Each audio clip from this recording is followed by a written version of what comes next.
cabo en esta reunión. Padre, bendecimos su nombre, bendecimos las autoridades que estamos en este lugar y todo el pueblo que está en este lugar. Tu nombre sea exaltado, Dios mío. Ayúdanos, Padre, poder tomar decisiones, Señor, en esta reunión, y todo lo que se va a hablar sea con sabiduría, con prudencia, Dios mío. Padre, gracias, te amamos y te bendecimos. Ponemos este tiempo en tus manos y el pueblo dice amén. Amén.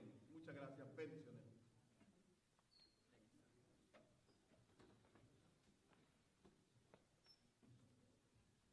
So, on behalf of the Department of Health and Social Services and the City of Plainfield, I want to thank everyone who made it out here tonight. This is one of the most pivotal topics that's impacting our city right now, not just the nation, but particularly the City of Plainfield. And hopefully the information that you will get tonight, you'll be able to take out and share. The goal is to take information back and share it with the people who are important to you or in your world or who are in your environment. That is the whole goal of tonight. I want to acknowledge our members of the City Council who are here. We have Council President. You want to start? Oh, okay. Well, we have Council President. Actually, we have Councilman Charles Gray, Councilman Robert Graham, and Councilman Richard White, as well as Council President Julian Cherry, who are all present today. Huh? Oh, I didn't see you back there. Councilman Terry Briggs is here as well, and we want to thank the council for always showing up and supporting us in all the things that we do. It is important, and that shows how the city is connected and we are one. I also want to thank the directors who are present, Director Jasper Hunt, Director Fields, Zoning Fields, Abby Levinson, our BA, Director James Atkins, Director of Police. I think I got everyone, right? Okay. So tonight's goal is to provide clear, accurate information and connect our community to trusted resources. We recognize this is a sensitive topic and we appreciate everyone who has taken the time to be here. At this time, it is my pleasure to turn this forum over to Mayor Adrian O'Mac, who will moderate and guide us through the conversations, who will pose the questions to the attorneys. There are 3 attorneys present. They will take opportunity to really introduce the work that they do, and then that will be followed by questions.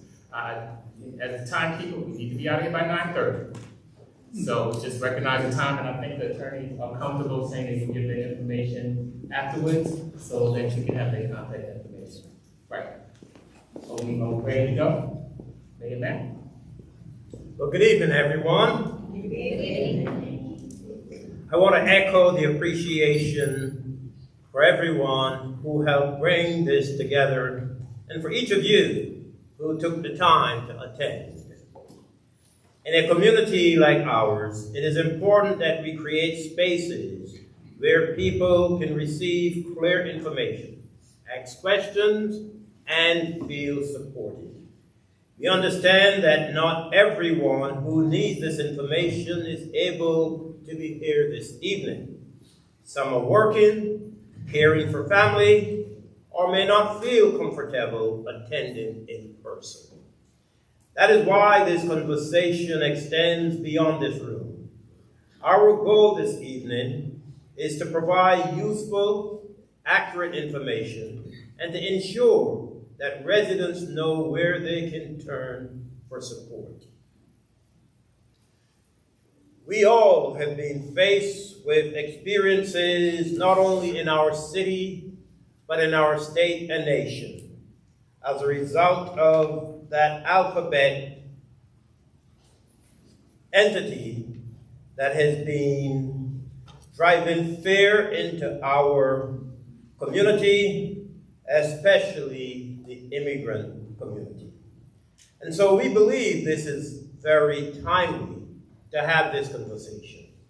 Our first conversation occurred last year at about the same time at the PFAC when we brought together leaders from the faith-based community as well as professionals and others to address what at the time appeared to be a challenge that we should keep our eyes open and keep our focus on what we believe would follow.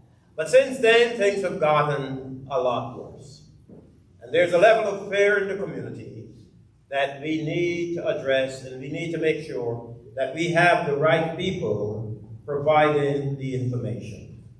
And so I'm going to invite our panelists to introduce themselves and to briefly describe their work. And so the individuals that are going to be introduced to you right now will focus on strategies for individuals facing deportation, consideration for business owners facing staffing challenges, immigration law updates affecting the immigrant community. And so with that said, against that backdrop, I invite these individuals to introduce themselves and let us get down to business. Attorney Ingrid Echeverria, Attorney Andrew Wu, and Nydia Morrissey. And Attorney Brian Lozano.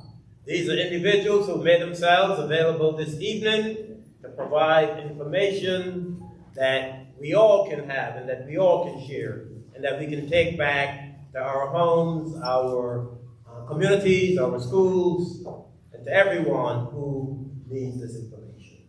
So, let's begin with Attorney Ingrid. Please introduce yourself, followed by Attorney Andrew Wu and Nydia Morrissey. And on the panel we have, again, Brian Lozano. Thank you, Mayor. Good evening, everyone. My name is Ingrid Echeverria. I am an immigration attorney and family law attorney. I have been practicing law for the past 20 years. I primarily handle removal defense cases, deportation defense cases, as well as family-based immigration. And today, after my colleagues introduce themselves, I will be discussing the new immigration policies under this administration. Thank you. And just before the other speaker gets going, I was remiss in not introducing the better half of me, First Lady Amelia.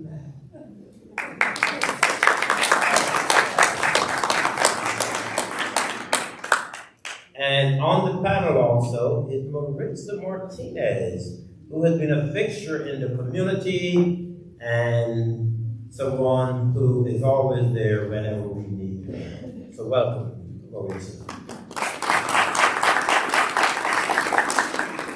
I also want to assure everyone that to protect everyone's privacy, we will not be videotaping individuals. We are only recording the information being shared so we can use it as a resource. Please ask those who are taking videos, be mindful of others' privacy. So I just want to be very clear about that. It's good for us to record the audio so it can be shared, but please refrain from recording individuals out of the concerns that we all have and what has brought us here this evening. Next. Good evening, everyone. Thank you for inviting me to the city of Plainfield. And my name is Andrew Wu. I'm an immigration lawyer here in New Jersey and in Philadelphia. And my practice has very much been involved with community law, immigration law, defending the immigrant community of New Jersey. So, as you can imagine, there's a lot of litigation defense and immigration courts. We do a lot with communication and negotiation with ICE, and among other things.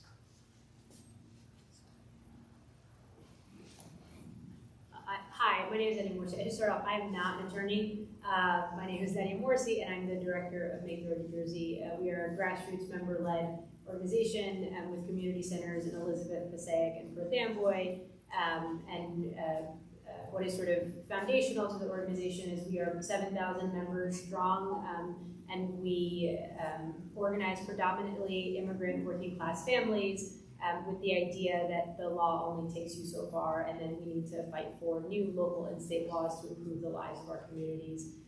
So a lot of the work that we do is focused on know your rights training, not just when interacting with ICE, but as a tenant, as a worker, as a parent, and then using that information of organized people to determine the local and the state campaigns that we move. So for example, there was an effort at the beginning of the year to reopen the Union County Jail as an ICE facility. And so members of Make the Road, alongside many members throughout the county, organized to make sure that facility never saw the light of day.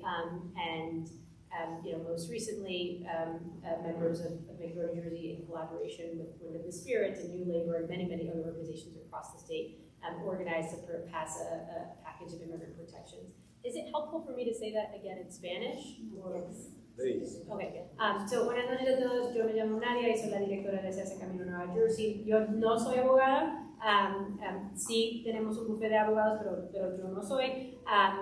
Nosotros tenemos centros de comunidad en Elizabeth, Passaic y Port Amboy. Nuestra visión es que organizamos a la familia inmigrante y la clase trabajadora para tratar de encontrar y crear o luchar por leyes locales y locales para mejorar las vidas de nosotros y nuestro estado. Eso se va en forma de hacer reuniones semanalmente en conocer nuestros derechos y después como grupo decidimos cuáles campañas queremos liderar. Por ejemplo, al principio de este año había un esfuerzo para tratar de reabrir el cárcel del condado de Union como un centro de ICE. Entonces nosotros junto con otros miembros de la comunidad del condado hemos luchado para que eso nunca se abre. Y más recién, nosotros juntos con muchas otras organizaciones, incluyendo El Viento del Espíritu, que está presente esta noche, y New Labor y muchos más, hemos organizado para pasar un paquete de leyes que protejan a los inmigrantes y I think esta noche ojalá que vamos a tener un chance de revisar esos 3 leyes. Thank you, Mayor and Maritza, for having us with the Spirit on the panel. My name is Brian Lozano, and during my day job, I'm an attorney and specializing in constitutional and civil rights law. But I'm here representing the Spirit Human Resource Center as a community advocate tonight, and I will be talking a little bit about, community-centered lawyering and about know your rights, what we should know, and how we should assert ourselves in these trying times. Buenas noches, mi nombre es Brian Lozano, estoy aquí con la organización Viento del Espíritu, soy un abogado de ley constitucional y de derecho civil en mi trabajo durante el día, pero estoy en la capacidad hoy representante de la comunidad que aboga por la comunidad con la organización Viento del Espíritu y va a estar hablando desde la perspectiva de cómo enfocar sus derechos centrando la comunidad inmigrante, cómo debemos acercar nuestros derechos durante interacciones con inmigración y qué debemos y qué no debemos hacer. Gracias.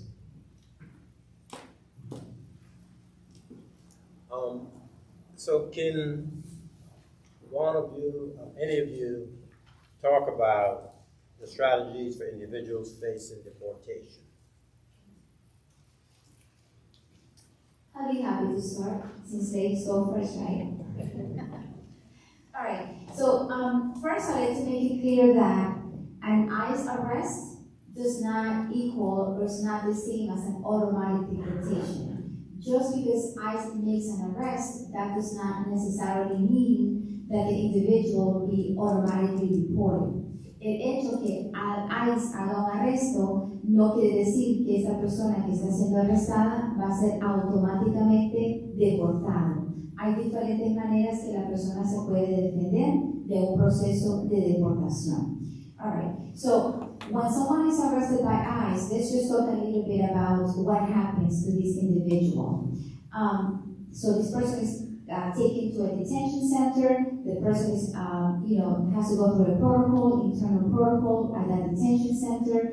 Usually they go through the nurse, right, through the medical checkup. and also, they take all of their belongings, cell phone, clothing, and everything, and then they're placed at a cell, right?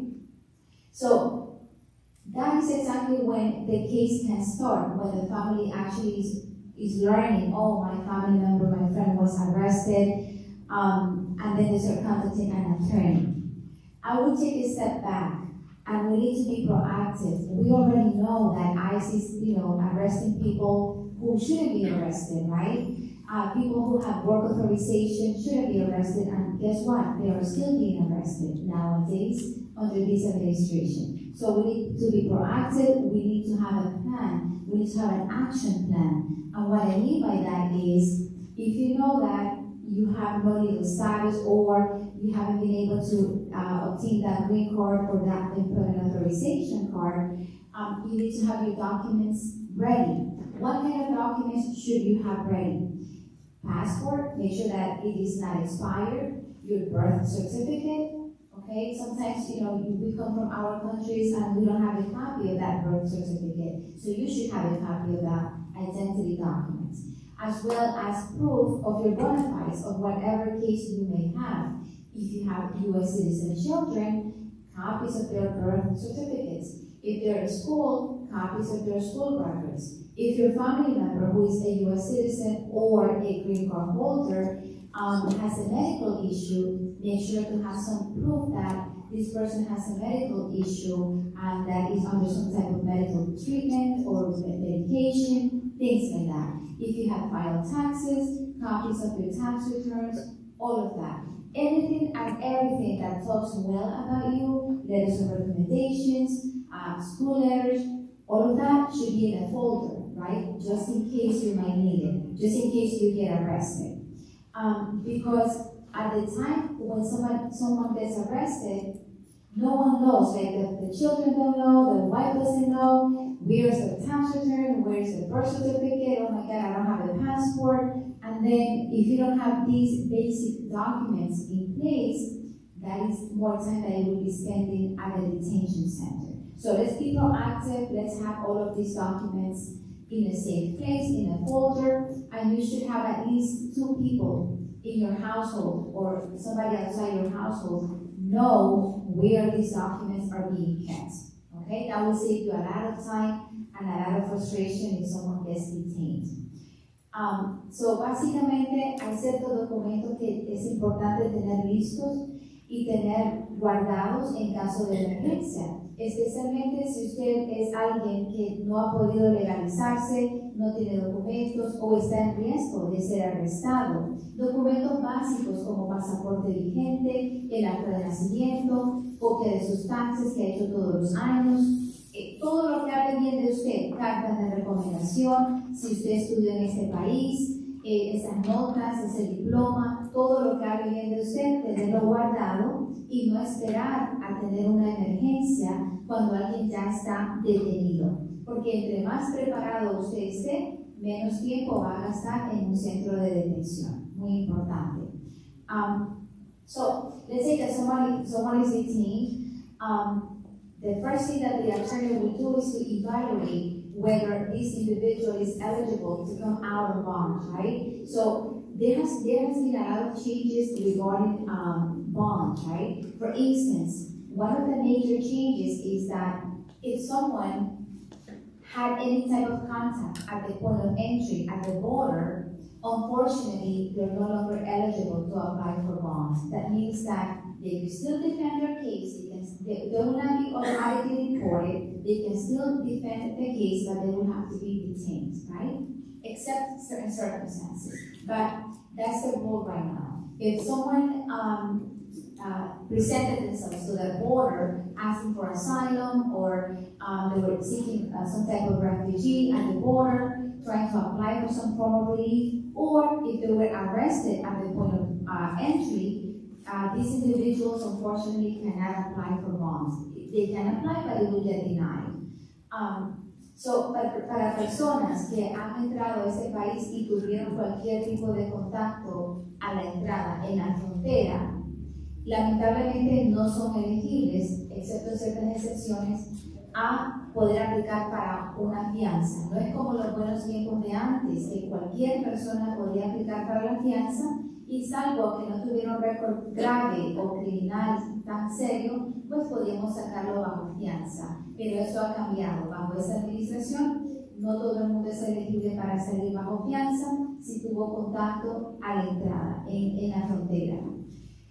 Those people who entered on a visa, tourist visa, work visa, student visa, those people are still eligible to apply for bonds. Why? Because they didn't enter through the border, right? So then those that group of people is exempt from this new rule. So if someone gets arrested and they have entered on a visa, it doesn't matter that the visa expired already, they can still apply for a bond and most likely they will get released, okay? Personas que entraron con visa de turista o visa de trabajo o visa de estudiante, son personas que no pasaron por la frontera. Por lo tanto, sí son elegibles para poder salir con una fianza. ¿Por qué? Porque no pasaron por la frontera, right? Okay, now how easy is it nowadays to get a bond? How easy is it to get bonds? Bonds are still being granted, however, the amounts of the bonds are much higher compared to what we had years ago, right? Under the previous administration, a reasonable bond would be $3,500, $5,000, and if the person had been convicted of a crime, like a minor crime, perhaps $10,000, okay, was reasonable back in the day. Now, when I am appearing before the immigration court, some of the bond amounts that the judges are actually requesting or ordering are $50,000, $20,000. Now, to me, this is like a violation of due process because who has $20,000, right? Not everyone does. So I think that curtails the chance of someone, if a family member, being able to be released because they don't have this type of money, they don't have this much money, right? Para personas que, ahora la pregunta es, ¿qué tan fácil es que te den una fianza? Las fianzas las están dando si califica, pero lo que ha cambiado mucho es la cantidad de la fianza. ¿Qué cantidad de fianza te están dando? En los buenos tiempos de la administración anterior, una fianza razonable podría ser $3,500, $5,000, $10,000 si es que alguien tenía un récord criminal, algo más o menos grave, right? Pero ahora en día, personas que ni siquiera tienen un récord criminal, personas que tienen viviendo mucho tiempo en los Estados Unidos, les están dando fianza de $15,000, $20,000, ¿ok? Entonces, es difícil porque no todo el mundo tiene $20,000 para poder salir de bajo fianza. ¿Y qué quiere decir esto?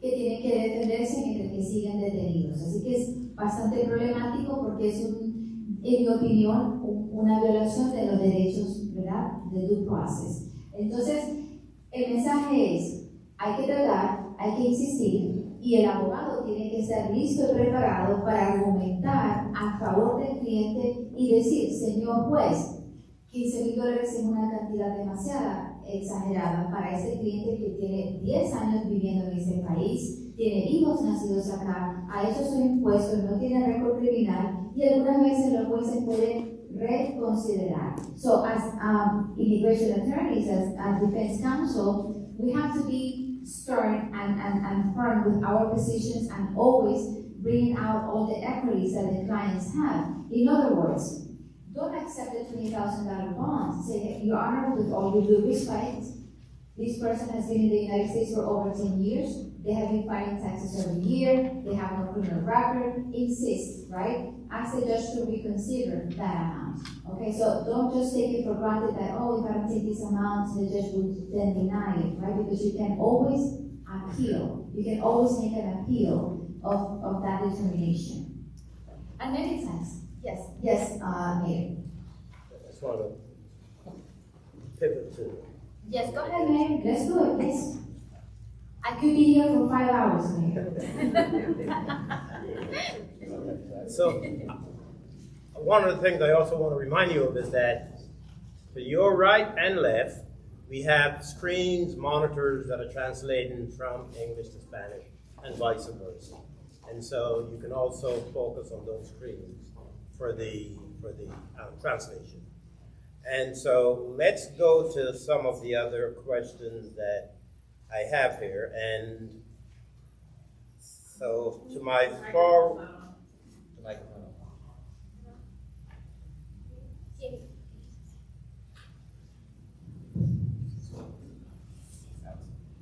So to my far right,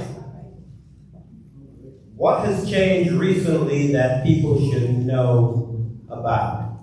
And then after you, the next question will go to Mr. Andrew. no. Yeah, me. Right. To the first question goes to Brian, then it goes to Attorney Wu. So, Brian, yours is, what has changed recently that people should know about? And to Andrew, what are the most important rights individuals should understand right now? Starting with Brian. Okay, thank you for the question. I guess there are a lot of things that have changed recently, but I'll talk about two major things. And my colleague Ingrid already started on one of them, which was the amount that is being charged for bonds. But I want to talk about, I guess, the process of immigration enforcement a little bit and the capacity to bring about immigration enforcement. So first and foremost, I think that what is very obvious, if you pay a little bit of attention to the news, is that there has been a push to increase budget in immigration enforcement. And what this means is that there are more immigration officers, people who can enforce immigration law. Along with that, there's also been a push to expand detention capacity. And if you look throughout the state and throughout the country, really, there's been an expansion of and a push of the current administration to open warehouses that aren't really deemed fit to be immigration detention centers, but they have been purchasing them at above the market price to be able to carry out their agenda of immigration enforcement. So that's a very, very big change, right? And so there have been changes in laws that normally would have, I guess, overflowed and the system. But with these current changes, there seems to be a pathway and a plan to be able to not overflow the system with the amount of immigration enforcement they are carrying out, the immigration enforcement machine, right? Whether it's the Department of Homeland Security, Immigration Customs and Enforcement, CBP, and so on. So that's one major change, is their capacity. The other major change is in the courts. I would say that in Spanish. Aunque está en las pantallas, lo voy a repetir en español. Uno de los cambios más grandes que hemos visto es la capacidad de enforzar leyes de inmigración. Entonces, si han puesto atención a las noticias, han visto que el presupuesto de estas agencias ha aumentado a billones de dólares. Entonces, ¿qué significa eso? Significa más agentes para enforzar las leyes de inmigración, y también significa que hay más capacidad porque están comprando bodegas a través de todo el país, incluyendo aquí en New Jersey, para poder de alguna manera almacenar inmigrantes en esos centros de detención, que no son centros de detención con las facilidades, ¿no?, de tener un baño para las personas o el espacio adecuado para las personas. Y es más, digo almacenar, y suena un poco grotesco, suena un poco bruto, ¿no?, como lo estoy diciendo, pero es literalmente lo que la administración ha dicho, ¿no? En el noticiero ha dicho que quieren almacenar a inmigrantes como un sistema de Amazon, el sistema de Amazon que manda productos a tu casa, ¿no? Entonces quieren almacenar a personas de esa manera. Entonces ese es el primer cambio, es la capacidad de forzar inmigración. The second change that has happened is one that is a legal change that previously would have really been something that had maybe been carried out in practice, but in theory would have been repulsive.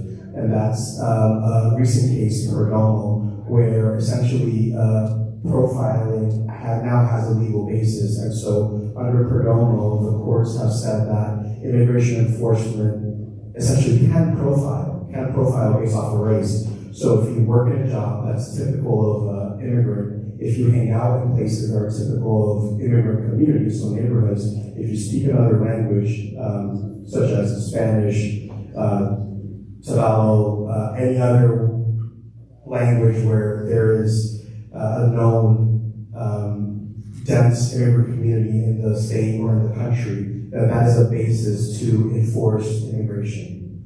And this is something that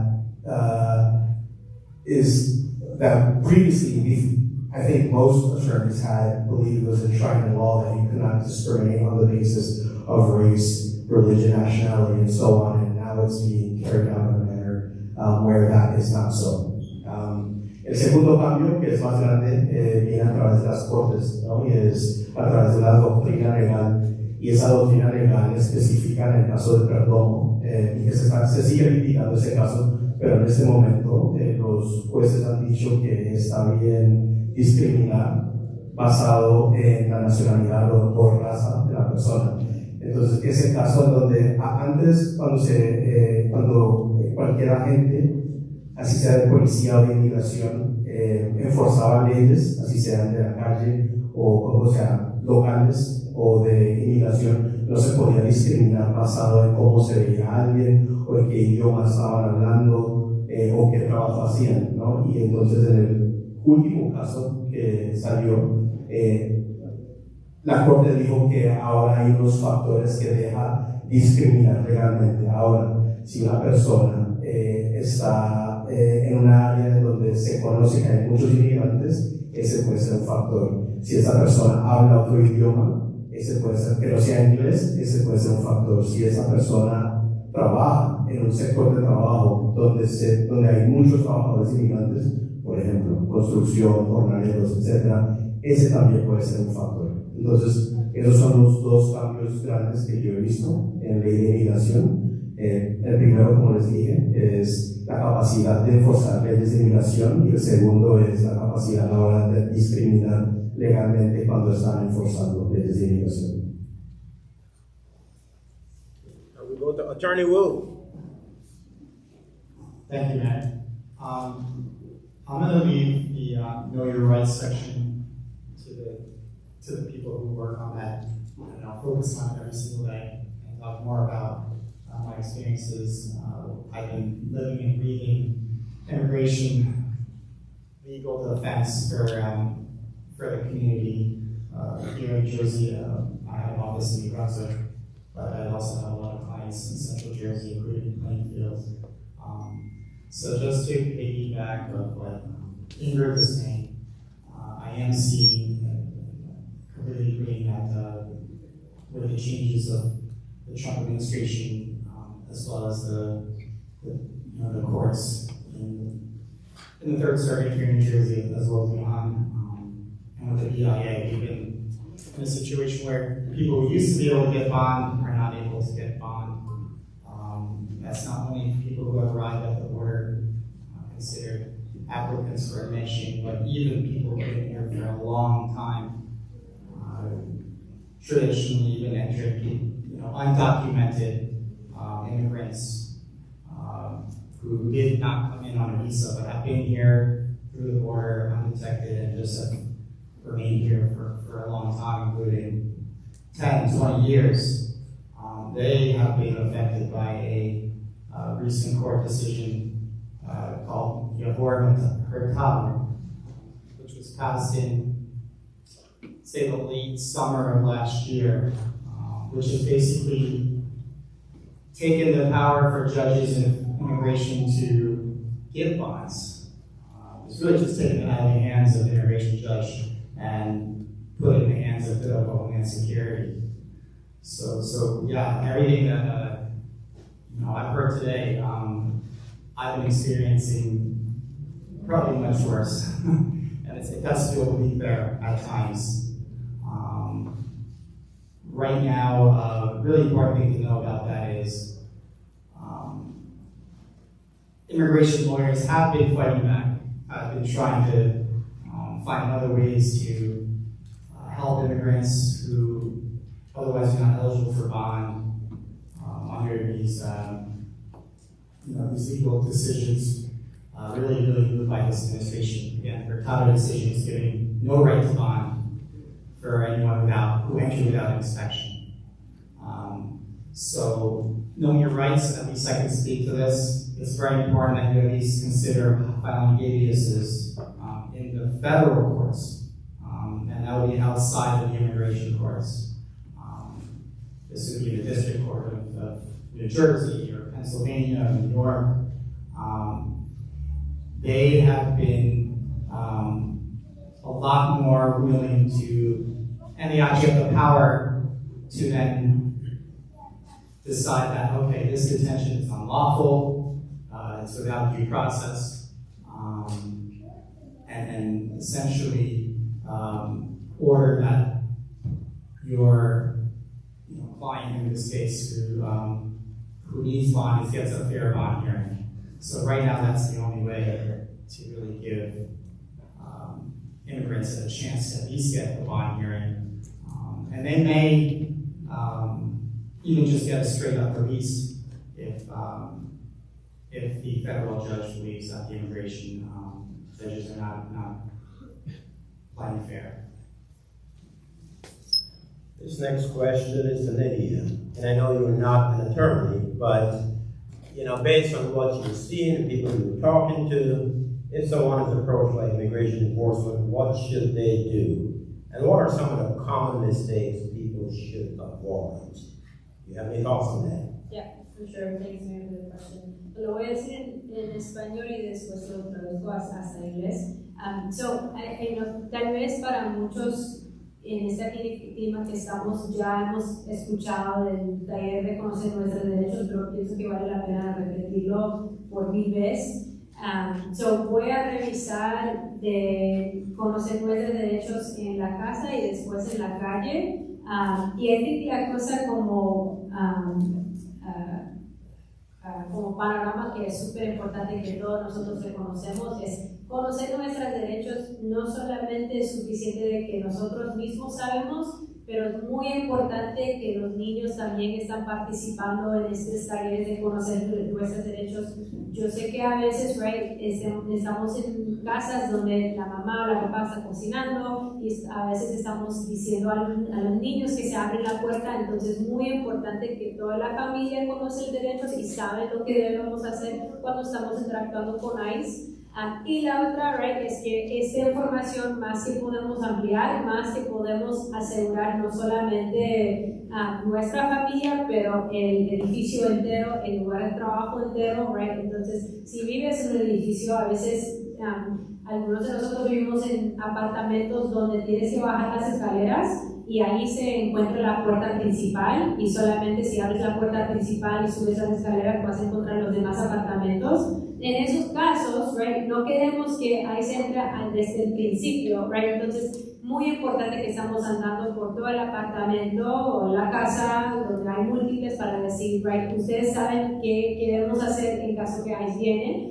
Y el mismo con el trabajo, A veces hemos visto esos videos en los almacenes donde ahí se entra diciendo que los ciudadanos se paran acá y los demás se paran acá, y en muchos de esos videos estamos viendo que la gente mismo está dividiéndose, Mira qué diferencia sería si todo el mundo nunca se movió, Que todo el mundo se queda donde están, para tratar de limitar el trabajo que ICE puede hacer o que haga más difícil para que ellos puedan cumplir con su trabajo, pero eso requiere que estamos teniendo muchas conversaciones o cuando estamos andando a estos talleres de conocer nuestros derechos, aunque usted sabe, estás trayendo a una nueva persona que tal vez nunca ha participado.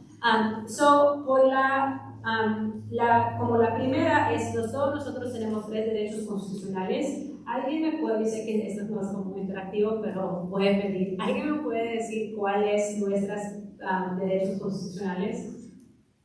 Hay 3. Remain silent. Que puedes mantener su derecho al silencio, sí. Hay 2 más.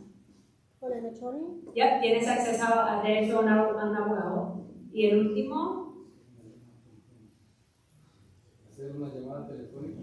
Puedes hacer una llamada telefónica, eso no es, sí puedes hacer eso, pero su tercer derecho constitucional es que usted no tiene que dar consentimiento a una búsqueda a su persona sin su consentimiento. Right now, obvio que estamos viendo eso en los videos, pero eso sí es uno de sus derechos que puedes decir eso. Right? So, cuando estamos hablando de, hay un poco de diferencia de cuando estamos interactuando con ICE en la casa en vez de la calle, pero esos tres son constantes. Right? So, en caso que ICE viene a la casa, right, se toca la puerta, y por eso estoy diciendo que es muy importante que la puerta siempre se anda cerrado, usted está tratando de encontrar qué. ¿Qué estás pidiendo a la persona, a la gente cuando ellos se tocan la puerta?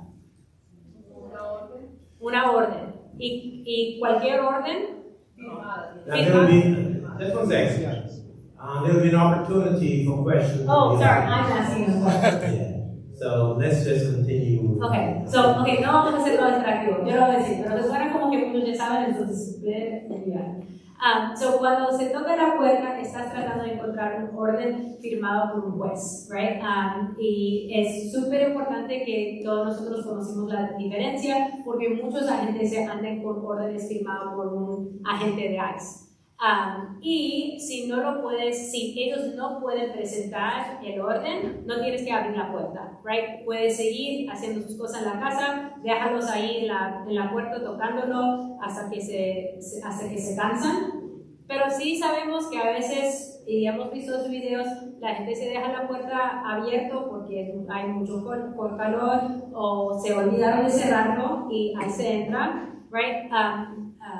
Right, en esos momentos, right, queremos tratar de mantenernos calmas. Cuando ya abrió la puerta, no tienes el mismo acceso del orden, right, porque no estás en el mismo aire. Pero quieren hacer la pregunta, right, ¿estoy siendo arrestado? Right? Y si dicen que no, right, entonces, ¿estoy detenido? No. Right, so esto es por eso estoy diciendo que es tan importante que estamos haciendo prácticas, right? Porque a veces cuando una persona te haga las preguntas, ¿pero de dónde eres? ¿O a dónde andas? ¿O de qué países? ¿O cuándo regresa la mamá? Nuestro instinto es de responder, right? Súper natural, súper normal, pero por eso se requiere en práctica para reforzar. Yo tengo que mantener mi derecho a mi silencio, yo tengo un derecho al abogado, y hemos visto videos donde la gente mismo están presentando sus propios papeles, y eso es, si quieren hacer, al final del día es su decisión, pero lo que queremos asegurar que todos saben es que no tienes que hacer eso, right? Puedes seguir con esos tres frases.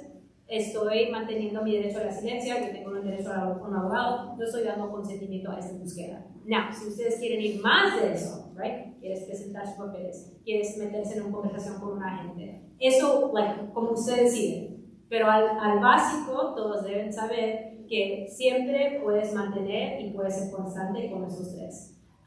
Okay, so if it's being translated to English, should I repeat? It's translated. Great. So, y si están interesados en participar en un teatro de conocer sus derechos, cada jueves en la ciudad de Elizabeth lo hacemos y cada miércoles lo hacemos también. Y todos están súper disponibles de venir y participar en nuestra área. Can I add to that? All right, please go ahead. Thank you. Nedia, súper, gracias. He hecho muchos talleres con Nedia y Nedia y yo pues hemos participado en entrenar a las personas y creo que estoy dando más información porque creo que es súper importante, creo que esa es la parte más importante de ese taller, en mi opinión, ¿no? Porque creo que como comunidad nos tenemos que unir y tenemos que saber qué decir y qué no decir. Entonces eso requiere que estemos practicando lo que dijo la compañera Nedia, ¿no? Y cómo practicamos atendiendo a estos talleres, practicando con nuestros hijos. Y no es para hacer las risas, pero estamos en tiempos en donde necesitamos practicar. Les quiero dar una analogía. Veo camisetas de fútbol, ¿cierto? Me imagino que saben quién es Cristiano Ronaldo y Messi, ¿cierto? Bueno, Cristiano Ronaldo y Messi, ¿cuántas veces ustedes creen que ellos han practicado sus tiros libres? 1000 veces, 100,000 veces, y por eso son tan buenos. Mi analogía es, si usted no sabe cómo hacerlo inmediatamente con la memoria muscular de su cerebro, cómo acertar su derecho a permanecer en silencio, no lo vas a saber hacer en el momento en que lo necesites. Si usted no sabe acertar, buscar la orden de búsqueda firmada por el juez, con el nombre que tiene que ser, con la dirección que tiene que ser, usted se va a paniquear en ese momento y no va a saber qué hacer. Por eso es tan importante que como comunidad estemos practicando estas cosas, estemos entendiendo cuáles son nuestros derechos constitucionales y qué podemos hacer como personas inmigrantes de este país. Quiero agregar que la documentación es de suprema importancia. Cuando hay una interacción con inmigración, hay abogados como el abogado Andrew, como la abogada Ingrid, que te van a defender en ese momento inmediatamente, van a hacer una representación inmediata. Pero también es importante pensar, si esa persona me está violando los derechos, yo también tengo un caso que puedo llevar a la corte después. Y por eso es tan importante documentar. ¿Cómo podemos documentar? Grabando, como están haciendo en este momento, a través de audio, ¿cierto? A través de escribir. ¿A qué hora llegaron? ¿Cuántos aparecieron? ¿A quién estaban buscando? ¿Qué me dijeron? ¿Qué no me dijeron? ¿Yo di el consentimiento? ¿No lo di? ¿No recuerdo? Todas esas cosas hay que documentarlas. Porque al documentarlas podemos hacer un caso legal más grande. Y quiero darles un poquito más de esperanza, ¿no? Porque a través de la documentación de la comunidad, en esta última administración han habido victorias en la corte. Han habido victorias grandes, pero han tenido que documentar. Y si usted no sabe que hay que documentar, si sus niños no saben que hay que documentar, entonces desafortunadamente los procesan y no hay nada que hacer. Bueno, quiero agregarle una cosa más, y es que hay cosas, si eres una persona indocumentada, si eres una persona que entró, por ejemplo, si eres ciudadano, no tienes que cargar documentación comprobando que eres ciudadano. Pero si eres una persona que entró con visa turista o estás aquí con una residencia permanente y tiene más de 18 años, es importante cargar esa información. No el documento de su país, sino la información de ese país, dejándole saber que usted está aquí legalmente. Hay otra cosa que es muy importante, y es cómo establecer que has sido residente por más de 2 años, porque no queremos caer en lo que se llama un expedited remove, ¿no? Que lo saquen del país sin un proceso rápido, ¿no? Si usted puede comprobar que ha estado aquí por más de 2 años, entonces no vas a caer en eso. ¿Y cómo hacemos eso? Cargando una factura quizás de hace 2 años, o la licencia de conducir, que pueda comprobar que has estado aquí por más de 2 años. Pero es muy importante cargar un documento, y no un documento de su país, sino un documento de este país. Y hay mucho más, pero los animo a que participen en los talleres de conocer sus derechos del viento del espíritu y desearse el camino. So at this time, I will go to Maritza, and after Maritza, we go back to Ingrid, so we can continue walking us through her presentation. So, Maritza, you are a small business owner, and you see lots of Latino clients on a daily basis. As you meet with them, what are you hearing? What are some of their concerns?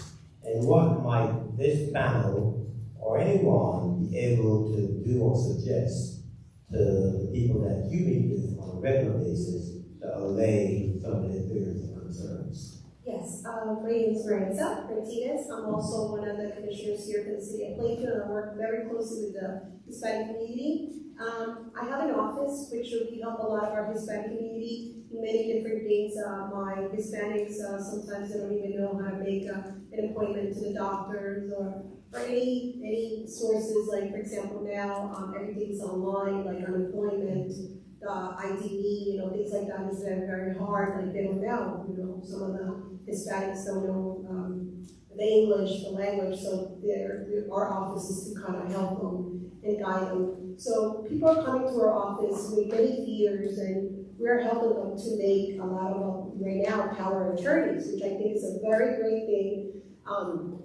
especially when they have kids, like Attorney Ingrid was saying, right? I think they should do this power of attorneys for, especially when they have kids, and you don't want, if immigration takes you away, who are you going to live the kids to? So it's very important to make those power of attorneys, or if you have a house, or you have a car, and you have money in the bank, to do a power of attorney, to have somebody in charge or something like that, you get arrested. So those are the very important, and a lot of people are coming in to make that paperwork.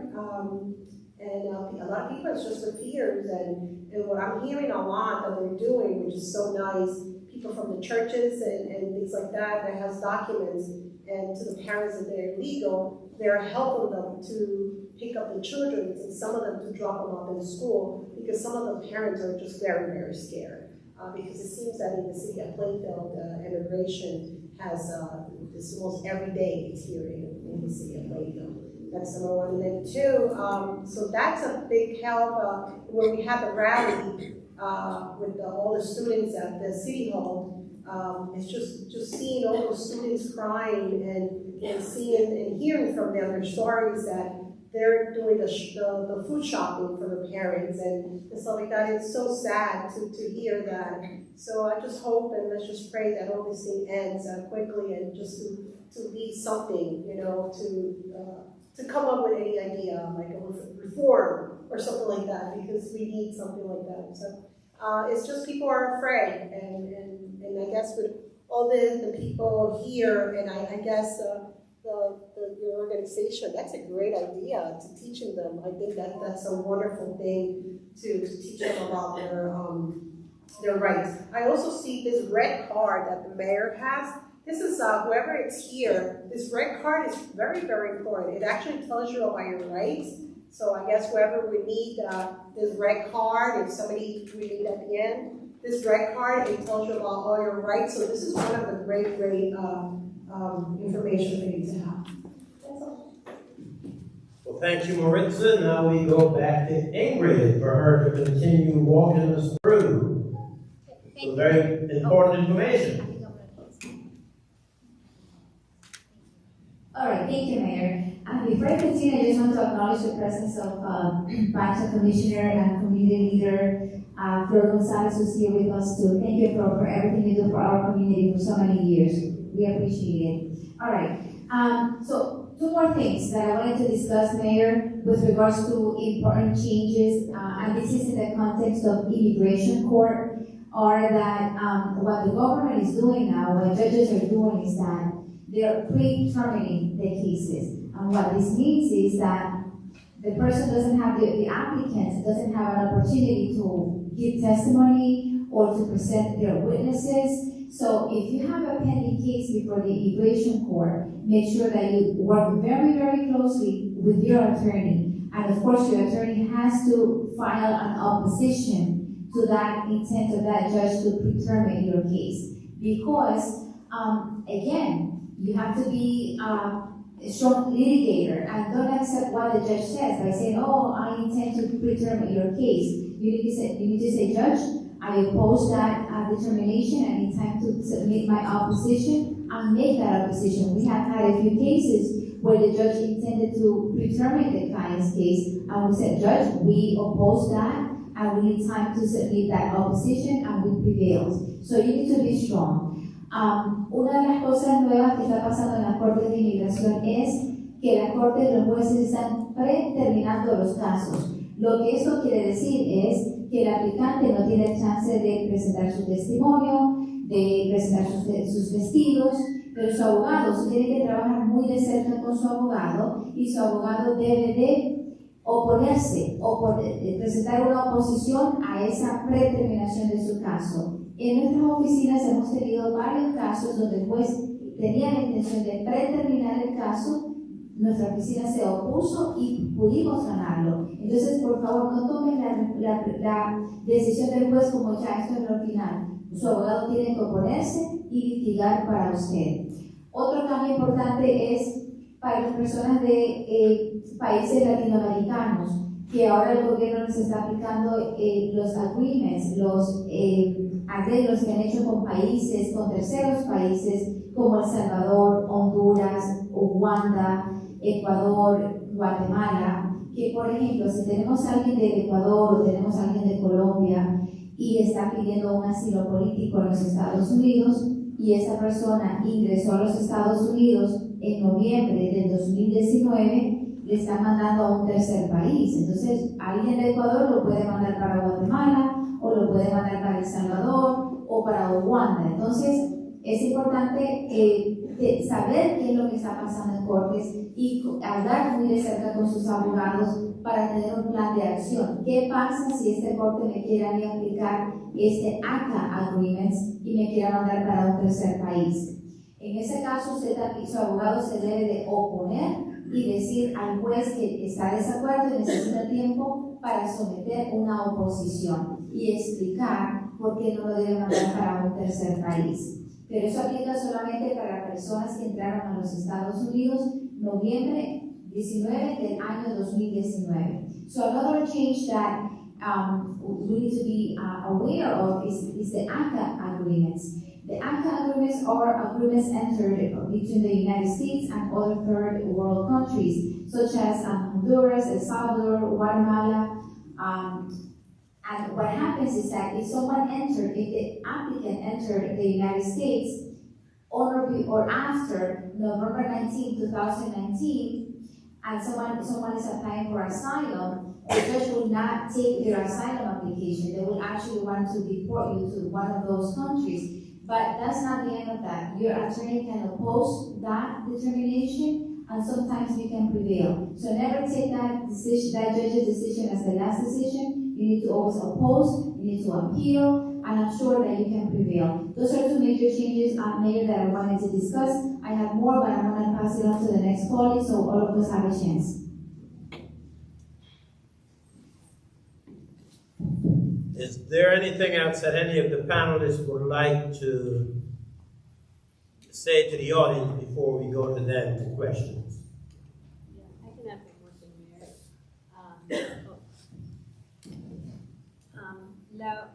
La otra cosa que quisiera mencionar es en caso que usted o algún familiar está detenido y no tienes los recursos para pagar por un abogado privado, hay una página que está fundada por el gobierno estatal que se llama la Iniciativa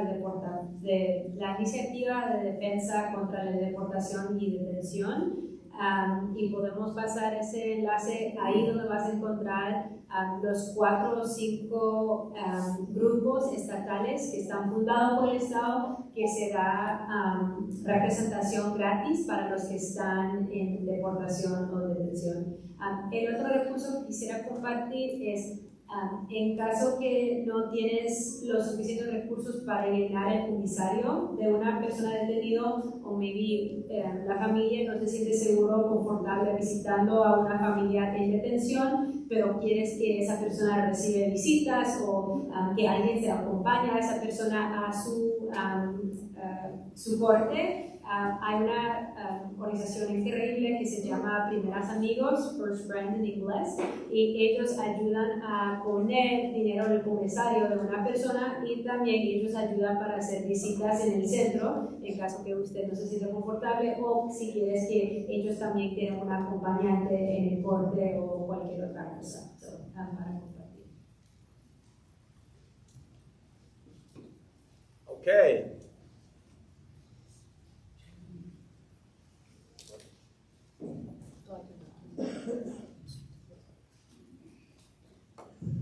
So now it's time for us to go to the audience, and I'm sure that the questions that many of you have, and so this is an opportunity for you to ask those questions. The mic will walk the mic to you, and you can pose your question, and we will provide answers to the best that we can. Who has the mic? And we'll be holding the mic. Muy buenas noches con todos. Muy buenas noches con todos. Gracias, Mayor, gracias a todos los abogados que se encuentran aquí, a doña Maritza por habernos invitado. Yo tengo una pregunta.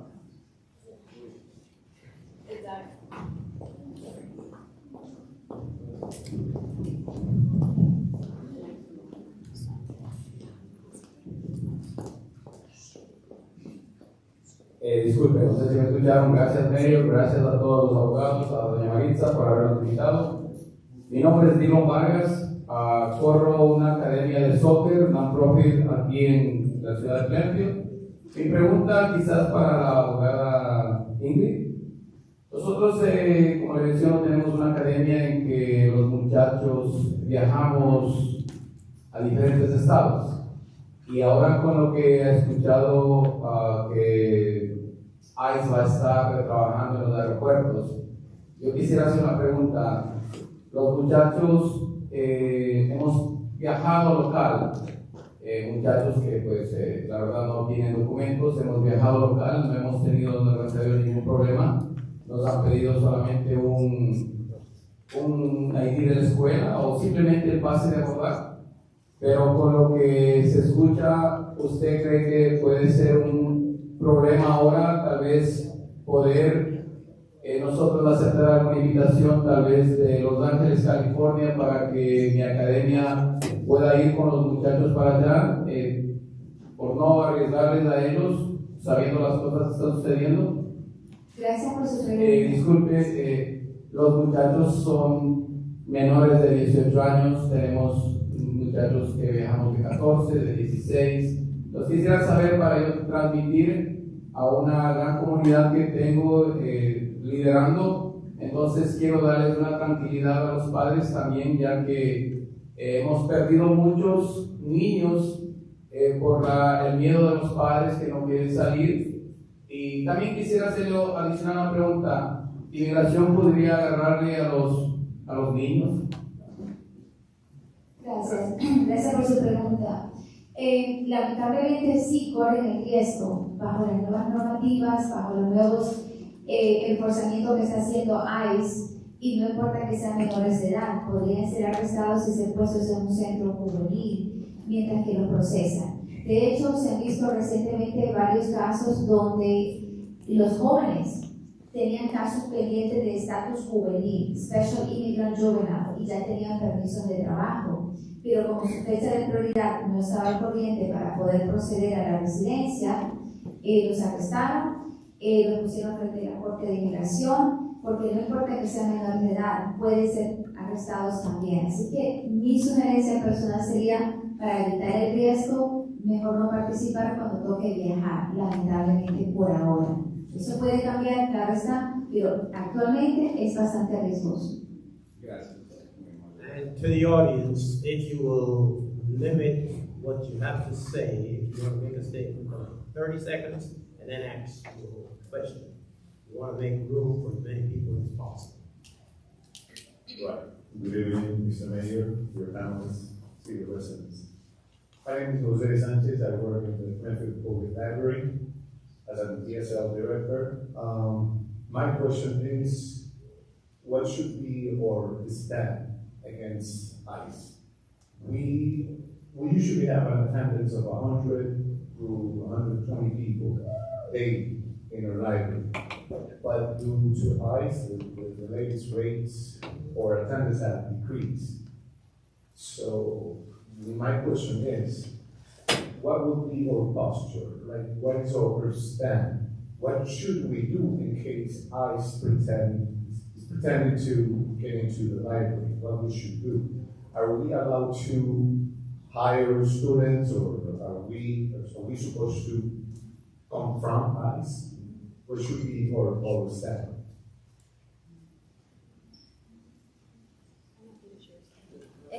So anybody could answer that, but, and I'm not a lawyer, but I don't think you should confront ICE. I advise no one should confront ICE. Now, if we can get the answer to the question. I'm happy to thank you. Bruce is asking Anna to translate into Spanish before we Okay. answer. La pregunta que hizo el señor es el que trabaja en la librería pública de Plainfield. Él quiere saber cuáles serían los protocolos cuando entra a la librería. Ellos tienen una clase de iglesia donde normalmente los participantes deciden hacer. Actualmente esa participación ha bajado y quiere saber qué podría hacer para proteger a los que asisten. La postura de la librería. So if it's helpful, thank you for the question. About a month ago now, the state signed into law a bill that's called the Safe. Is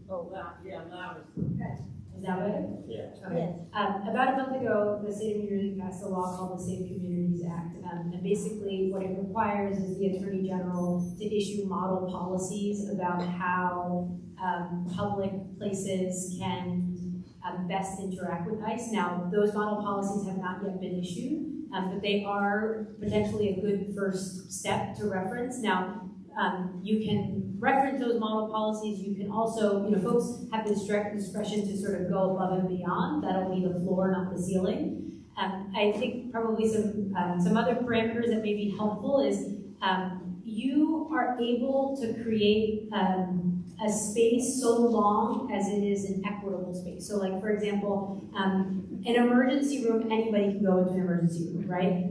And so ICE also has the same access. Otherwise, it would be considered discrimination. We couldn't say at the emergency room door, like, everybody can come in, but not ICE agents, we have to vet you first.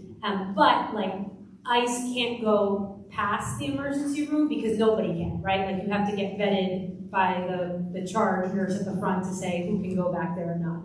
Now, I say that to say you could do something similar in the library, right? So right now, and I'm saying this knowing logistically it may be a challenge, right? But for example, right now, some libraries have the mechanical doors, right, or open doors, and they're never locked.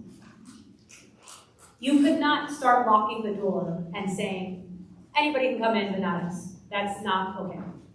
What you can do, though, is say that the library has a new policy now where actually the door is always locked, and one of the volunteers or one of the staff of the Plainfield Library, they open for everyone. Now, I'm saying this knowing that that would potentially decrease attendance because people will be like, the library's locked. But if you wanted to make it equitable and to create that level of protection, you could do that, right? It's an idea. The other sort of offering is you can do signage on the doors that say like for patrons only. Now, granted, one could make the argument that an agent is a patron, right?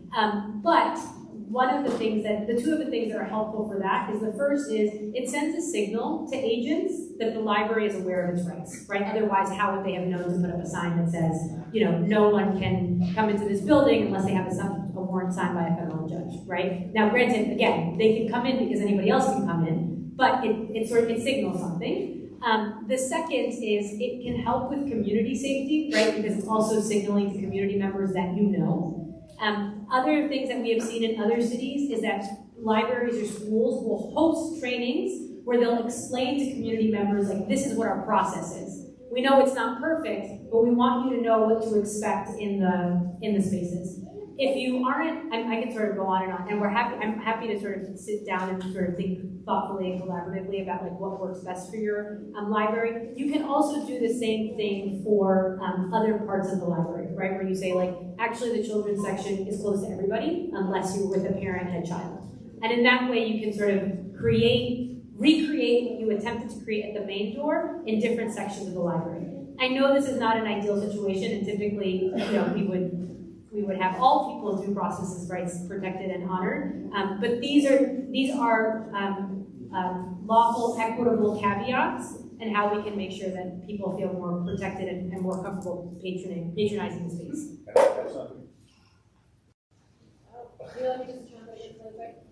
So una de las cosas que se dijo es que la locación tiene que ser equitativa, entonces no se le puede negar la entrada a ICE, ¿verdad? Pero dio el ejemplo que, por ejemplo, en una sala de emergencia todo el mundo puede ingresar, ¿verdad? Sea lo que sea la persona, pero hay en las salas de emergencia hay lugar restrictiva solo para los que trabajan ahí. Entonces puede ser una idea similar, como se llama en la librería, más que tiene que ser equitativo. Entonces uno de los ejemplos que ella dijo que se podría hacer es empezar a vaquear la puerta, ¿verdad? Y que la gente solo puede ingresar si es que alguien de adentro lo deja entrar.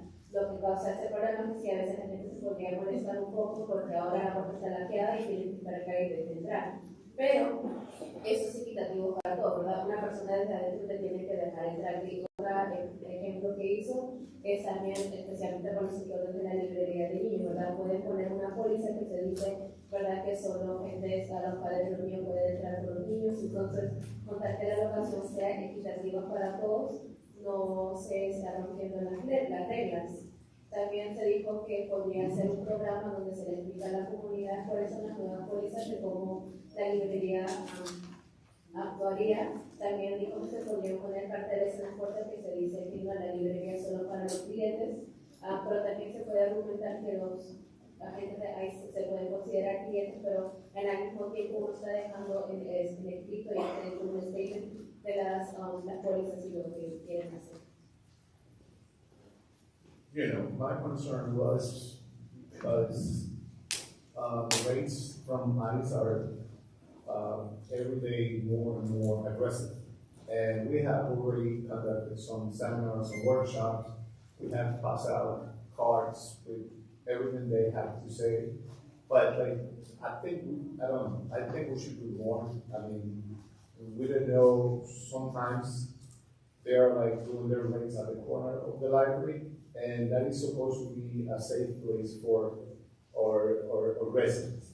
The immigrants are a big part of the population, and I think we should take care of them as the rest of the residents.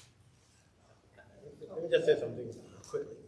And you're absolutely right. And I would like one of the attorneys or Nadia address the part of the question that you asked the first time around. Should we confront us? And so I would like to hear the response to that. Yeah, so el señor dijo que lo que el tema es que las reglas de ICE han incrementado más y entiende que se debería poder hacer más. Entonces, especialmente si se escucha que ICE está en la esquina, ¿qué es lo que se puede hacer? El alcalde le pidió a uno de los jueces, abogados, que responde la pregunta que hizo al comienzo de qué se puede hacer cuando ICE está. And the consequences. Y las consecuencias de enfrentar a ICE. So this is on a person-to-person basis, really, and an institution-to-institution basis. And I mean, I think Nadia gave you a great response. That it really depends on what the institution is prepared for, like what has been talked about, what is the protocol that is established. I think that we should always, or me personally, right, as Brian Lozano, I think we should always assert our constitutional rights, because that's what the Constitution is there for us to assert our constitutional rights. Now, you should know how to assert your constitutional rights, and you should be documenting thus you asserting your constitutional rights so that there is a legal case. But one thing is the reality, and one thing is the theory. In reality, unfortunately, you may be hurt. What is the protocol, though, and how comfortable are you in asserting your rights? So I can't give you, yes, you should do it just by looking at you, right? I can give you a Know Your Rights training, and based off that Know Your Rights training, do you feel prepared to assert your constitutional rights? That's really the question, and there's a lot of preparation that goes into that. And I think that one very good place to start are these guidelines that the state is issuing that I don't believe have come down yet. But that's a starting place, continuing Know Your Rights with organizations that have been doing this work for more than several decades, right? Like, these folks know what they're doing, so let's continue training our community. Let's continue training our community leaders so that you can assert them. But it's really on an individual to individual basis. My response in my situation, we should always assert our constitutional rights, because that's what they're there for. That's why our history exists, the formation of this country. That's why people have died, so that we can assert our constitutional rights. I just wanted to add that you should never confront any officer or an ICE officer. You have the right to observe, you have the right to record, you have the right to, document everything, especially now with the governor's website where we can upload all of this information, right? And I do suggest that all of us, if you observe something that, somebody's being mistreated, record it from a distance, right? Never put yourself in a situation where you're interfering, because you can record, you can document, but you cannot interfere, because then you could yourself get arrested. You wouldn't want to do that. And with regards to the library, I guess, each problem brings, opportunity, right? That's the way I see it. So then maybe the library can implement, a couple of days online, a couple of days in person. And I think that you're right. We should always do more, right? Because that's how we make change, right? If we don't do much, there's no change, right? So it's the doers who create change. So I absolutely agree with you. We can have a chat after the presentation and see how we can collaborate together, okay? Thank you. Thank you. Solo bien rápido lo que dijeron los abogados, el señor Lorenzo dijo que en las situaciones todo depende en la persona, lo que no se sienta confortable en la situación, ¿verdad? Algo de teoría que es lo que se podría hacer y algo de la realidad. Entonces, eso depende de cómo usted se siente confortable para interactuar con ICE. La abogada Isabela te dijo que no deberías interferir con ICE, ¿verdad? Pero tú tienes el derecho de tomar videos, tienes el derecho de hablar, pero no interferir con su seguridad.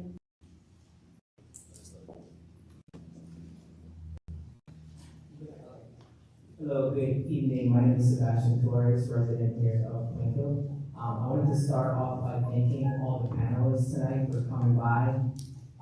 You say you have 5 hours. I love that. That's great. We don't have time. Thank you so much. I think maybe you know this was right. Jenny? You're from Make the Road? Yes. You know Jenny? I do. Okay, her daughter Camilla was my student. You should ask her. But thank you for making it interactive and fun and everything else. Appreciate it. So just to start off, I wanted to thank all of you, yes, and not just for educating the public, but also educating the leadership in the city, which I think is very important. I wanted to address an article that came out in local press from January, right? And I'll read it verbatim, and this is just something that the mayor put out. And I was a little concerned with it, and I wanted all of you guys to clarify it for us. The mayor stated, and I'll read it verbatim, he said, "What is not current in terms of what information has come to us is that there isn't an ICE raid where they go into locations where they believe Latino or any undocumented person will assemble, just walking in, bringing up folks. That is not happening." So I wanted to address that because from what I'm hearing tonight, I want people to be prepared. I want people to be aware of what actually is happening. From the lived experiences of the community, that's precisely what's happening. We are raiding in a way that they're targeting people who are not being looked at by warrants. And you guys can correct me if I'm wrong. But my question is, how can we as a community kind of keep an eye out? I know Brian, you're Colombian? Yes. Okay, so I grew up in Colombia, so we're big on keeping an eye out for things. So just dangerous environments, right? So I grew up always thinking what should I look for that could be a danger to me? So what should the community look for? What trends have you been seeing in these raids? And if you could correct the statements made by the mayor, just so we understand, what trends do we see with the raids? What kind of vehicles should we look for? What kind of individuals should we be looking out to, kind of inform those around us, right? I have some business owners in town who are my friends, and they're also concerned because they don't know what to look for when people walk into their businesses, perhaps to disrupt business and target their clientele. So what should we be looking out for? What have you guys seen in terms of trends, and how could we address that? I just want to say that if I understood correctly, there's nothing that we need to correct from what the mayor said. These things happen. I'm sorry, you want me to read it? No. Oh, okay. Okay, so we're here to educate, we're here to answer questions and not to create more issues. But the way that ICE acts is, they do everything and every little trick that they can do, right? But I'm not so sure that there's nothing to correct on that statement. But anyways, I think that we should bypass that because that doesn't bring any help to the public. Thank you. So, sorry, is this on? We're being misinformed, frankly. I mean, listen, Jen, to get informed. Jen, on the record, do we have any officers there? Are the officers ICE? What are we getting officers for? Just please conduct yourself in a decent manner. I'm working for you, or is she working for the public? That's my question. Me? Yes. I am an independent attorney. Yes. I have my own offices. I do not work for the mayor. I'm here volunteering my time. And I'm not here to waste my time, sir. Thank you. And things are changing every day. My question is, I'm Joanne Macaroons, I'm on the board of the library. And does ICE have the ability to come into any city building and do what they do and arrest people? Is that a possible, any city building? Because the public library is a city-owned building. La pregunta de la señora fue si es que ICE tiene la posibilidad de entrar a cualquier edificio de la municipalidad. So, immigration enforcement is federal jurisdiction, which means that we have jurisdiction in the entire country. Now, there are places where they're not authorized to go into without a valid search warrant, and that is precisely what my colleague Daniel was getting at with essentially establishing areas that are authorized and unauthorized for patrons or for employees. And so these are methods, legal methods that can be used. Now, once again, there is a reality and the theory. The reality is that they may still go into those spaces, but in theory, you have a legal case in case they do go into those spaces, which is, once again, I'm going to repeat, documenting is so important. Because I run a food pantry, and we have a sign that says patrons only. So we could put up that sign. You could, yes. And in theory, that'll work. But at least it's a legal right. Yeah, at least it's a legal right, it's a legal theory, and it's a legal claim that you can assert after the matter. Is it on? On New Year's Eve morning, I confronted ICE in a local park, and they denied me access to my street. My question is, how does an ordinary citizen determine whether or not they're legal law enforcement? Because the people that I saw had no identification. I know what a police officer looks like in Plainfield. I know what a postal inspector looks like. I know what an FBI agent looks like. But these men were masked, they were unidentified, they had no lights, they had no sirens, but they stopped the citizen in a park. So how does someone like me know that they're legitimate law enforcement? And that I'm supposed to obey their order if they're not identified? La pregunta es cómo una persona cotidiana podría saber que es un agente de ICE, si es que no están identificados. Okay, so I'll take it before you guys. Did you want to? Go ahead. Okay. So basically, your concern is a lot of people's concern, my concern as well. Because how do I know if this is a legit officer, right? With their facial maskings and everything, taking like 3 young girls, right? Like, how do I identify, right? That's a big problem, and I think that there was a lawsuit where they're trying to change that, right? Because if you, as an officer, are conducting yourself to follow the protocol, you should be proud of what you're doing, the way that you're carrying out the tasks, right? But for right now, you do, as a citizen, you do have the right to ask, because nowadays it's not only ICE doing these raids, right? We have the FBI, we have the Bureau of Tobacco and Alcohol that have nothing to do with ICE enforcement. Now they're actually doing that type of work as well as some other agencies, federal agencies. As a citizen, you do have the right to ask, what agency are you from? What is your tag number? What is your phone number? Not the phone number. What is your tag number and your full name? But unfortunately, as we have seen in social media, they get aggressive when you as a citizen want to assert your rights to find out who this person is. My suggestion is to continue asking what agency, what is your tag number, what is your name, because if we don't do that, then it becomes a custom that, oh, you know what, we no longer have to give our information. There's certain protocol that we have to follow, and always document, especially nowadays with the governor's website that you can upload all of that information, because if no one complains, there will be no change, right? She's got the picture. I said it. Lo que no logró saber fue de que uno tiene el derecho de preguntar, ¿verdad? De qué agencia es, cuál es el nombre de la gente, cuál es el número de identificación de la gente. Lamentablemente es difícil identificarlo, pero uno tiene el derecho de preguntar y siempre lo más importante es documentarlo. Ahora que el gobernador tiene su website, uno puede poner toda la información ahí. Gracias por esos espacios que crean conciencia ciudadana. Mi pregunta es la siguiente. El ser ciudadano y con las nuevas facultades que tiene estas facultades ampliadas, ciudadanos nacidos en este país de ascendencia latina, con rasgos obviamente latinos o extranjeros, ¿qué protección real tienen? ¿También pueden ser arrestados? ¿También deben llevar sus documentos?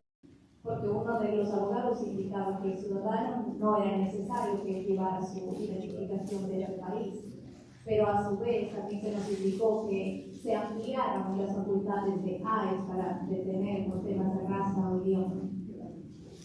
So the question was for citizens who are born here but are from Latin descent.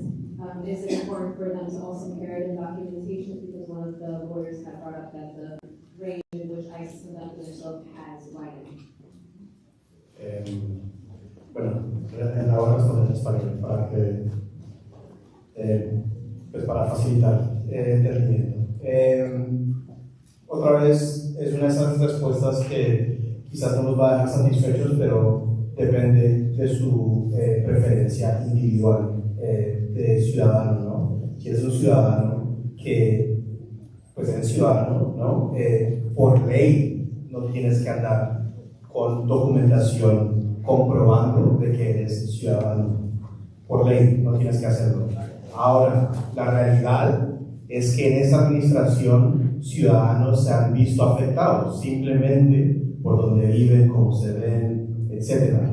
Entonces, es una decisión muy personal. Depende de cómo te sientes, ¿no? De tu comodidad de acertar sus derechos constitucionales, y también depende de qué entrenamiento tienes en cuanto a conocer sus derechos. También depende mucho de, por ejemplo, personas que son, hay que tener muchas cosas en cuenta, ¿no?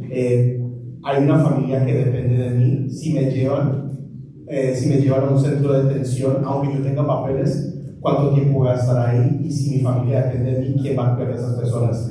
Una persona que no tiene dependientes, quizás como estrategia comunitaria, puede tomar ese riesgo de irse a un centro de detención, ¿no? Entonces depende mucho de la estrategia comunitaria y las comunicaciones que uno mismo ha tenido con un abogado para desarrollar esas estrategias comunitarias, estrategias legales. Como les dije, no los va a dejar satisfechos esa respuesta, pero es una cosa muy individual. Pero por ley, ciudadanos no tienen que cargar documentación comprobando de que son ciudadanos. So what the lawyer said is that by law it's not necessary, but unfortunately that isn't what we have been seeing. There has been cases where citizens have been unfortunately detained by ICE, so it is a personal choice that somebody has to take. You know, if you get detained, how long will it take for you to get out? If you don't have your documents, and if you're the breadwinner of the home, then how will this affect you? So by law, the answer is no. It's not necessary for you to carry it, but it is a personal decision that you have to take, seeing what has happened around. Good evening, everyone. This is Councilwoman Sherry. A question that I receive a lot from my constituents, and I don't know if this is the panel or the police director. So if one of our residents is pulled over, taken by ICE, the vehicle is now abandoned, a lot of my constituents ask the question, what should they do? Because now the vehicle is left there on the street, open, left running. Should they call the police? Should they enter into the vehicle? A lot of my constituents, they call me in real time. They're like, very apprehensive of going in the vehicle thinking that it's illegal. So if someone could provide guidance as to what our constituents should be doing, that would greatly appreciate it. La pregunta que se hizo es para cuando ahí se detiene una persona y lo sacan del vehículo, ¿qué es lo que los residentes de Plainfield deberían hacer con el vehículo que se ha quedado ahí, a veces prendido, abierto? Esta pregunta es para él. Hi, really quickly, I just want to say that the police department in a lot of these cases that actually one-stop shopping in regards to incidents like this. If there's a situation where the vehicle is left on the roadway, the individuals have been taken by ICE, they have been detained, we will call our police department, and what we will do is we will give the family an opportunity to get the vehicle. So what does that look like? I'll send an officer to that location if the department is called. The officer will run the plate on that vehicle. That plate should come back to a phone number or a resident. We'll respond to that resident to make at least an opportunity to allow individuals to take possession of that vehicle before it is sold by the police department, so that they do not incur any fees or any charges for that. So that's the best thing to do. If you see any vehicles running in the street or somebody removed from the vehicle, call the department and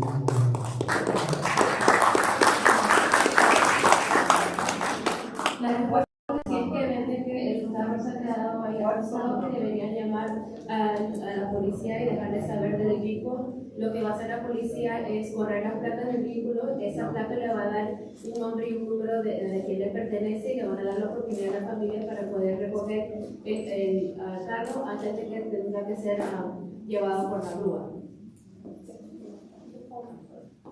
El número que deberían llamar.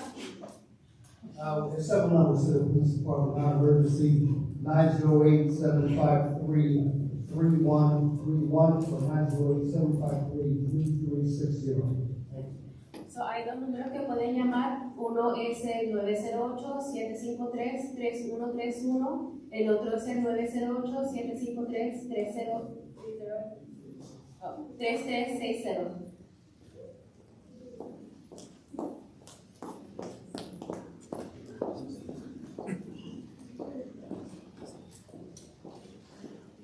To everybody sitting at the table. I'm glad you guys came out and informed us of what we should and shouldn't do when we're confronted with ICE.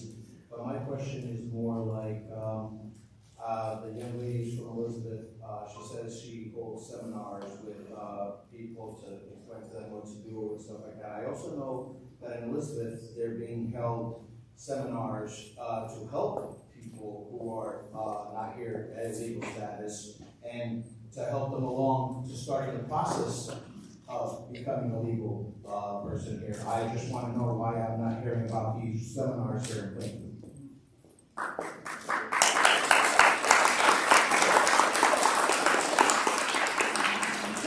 La pregunta fue que dijeron que en Elizabeth están teniendo seminarios para ayudar a los residentes a tener estancia legal acá en los Estados Unidos, y la pregunta es para seminarios similares acá en Plainfield.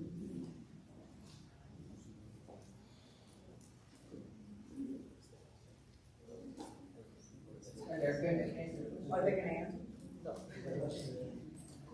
She's going to say something that's germane to that. Buenas tardes. Good afternoon. The gentleman asked that the seminars be going on in Elizabeth, but we have been having seminars in Plainfield. Every single one of our schools has had a seminar where our police department has participated, the city has participated, and even people from the library have participated in organizations that give information. So, we're inviting them through Parent Square, and we're inviting them through the bus and everything. So please be sure to look at your children's, look at Genesis and your I have Genesis and parents. Yeah. Like I said, I haven't come across it. That's why I'm asking, because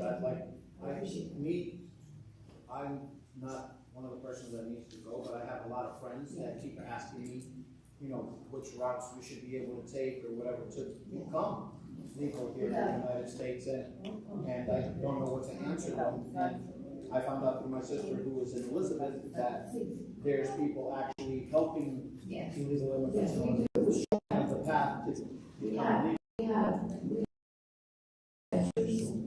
our schools where we have presented parents with the power of attorney in making Spanish.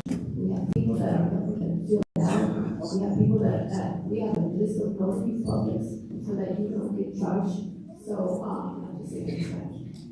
Estamos teniendo, el señor habló en Elizabeth, parece que se está llevando a cabo mucha orientación sobre lo que está pasando con la migración. Pero les quiero decir que aquí en Plainfield estamos también en todas nuestras escuelas, estamos teniendo conferencias con los padres, donde la misma, donde el municipio ha participado, la biblioteca ha participado, abogados han participado, y estamos ayudando a los padres a llenar los poderes para poder dejar a otra persona, quizás con documentos, para que se pueda responsabilizar en caso de que algún niño o algún padre quede arrestado. Estamos dando a los padres esa información también. Como ustedes saben, nuestro distrito tiene un sistema de comunicación increíble que se llama Parent Square. Entonces, por Parent Square, estén seguros de que miren, porque a veces nuestros padres no miran la información. Pero digo que en todas las escuelas hemos estado teniendo esas discusiones y ayudando a los padres. También tenemos una lista de notarios gratis para que no tengan que pagar por notario. Yo pertenezco al Centro de Éxito Familiar y en mi centro leemos las cartas que enseñan a los padres, porque hay lugares que les cobran por leer las cartas. Pueden venir a nuestro centro que quedamos en el 504 de la Madison y ahí podemos leer las cartas, ayudar a hacer preguntas.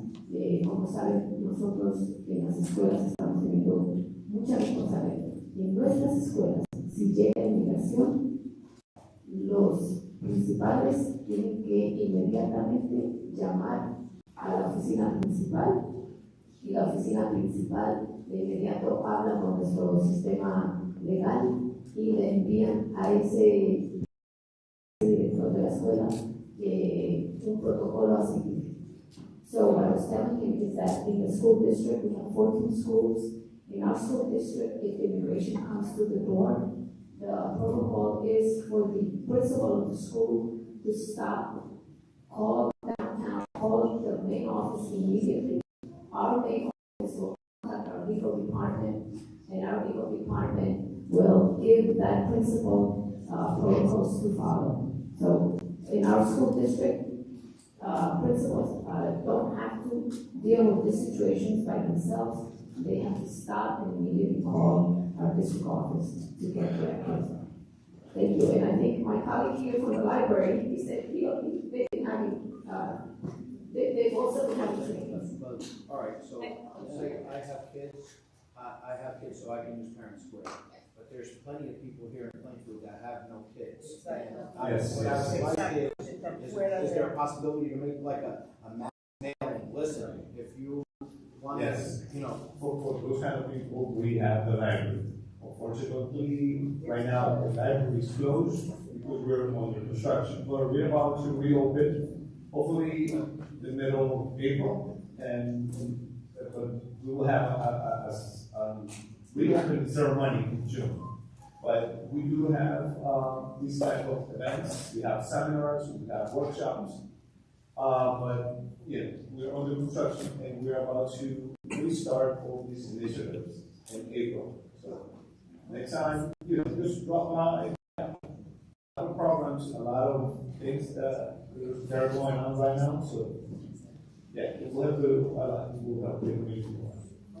Y bueno, para las personas nosotros en la biblioteca de Plainfield tenemos este tipo de iniciativas, tenemos estos seminarios, estos talleres, los tuvimos anteriormente, antes de que la biblioteca cerrara. Desafortunadamente, estamos ahorita en construcción, pero vamos a abrir nuestras puertas a mediados de abril. Dios lo quiera, ¿no? Y entonces tenemos una ceremonia de apertura en junio. Nosotros hemos trabajado aquí con algunos activistas de la ciudad y aquí tenemos los seminarios, hemos pasado las tarjetitas y hemos también tenido abogados. Y para todo eso tienen que pasar por la biblioteca. Nosotros tenemos muchos programas, muchas cosas que ustedes pueden ver que les pueden ayudar mucho a la comunidad.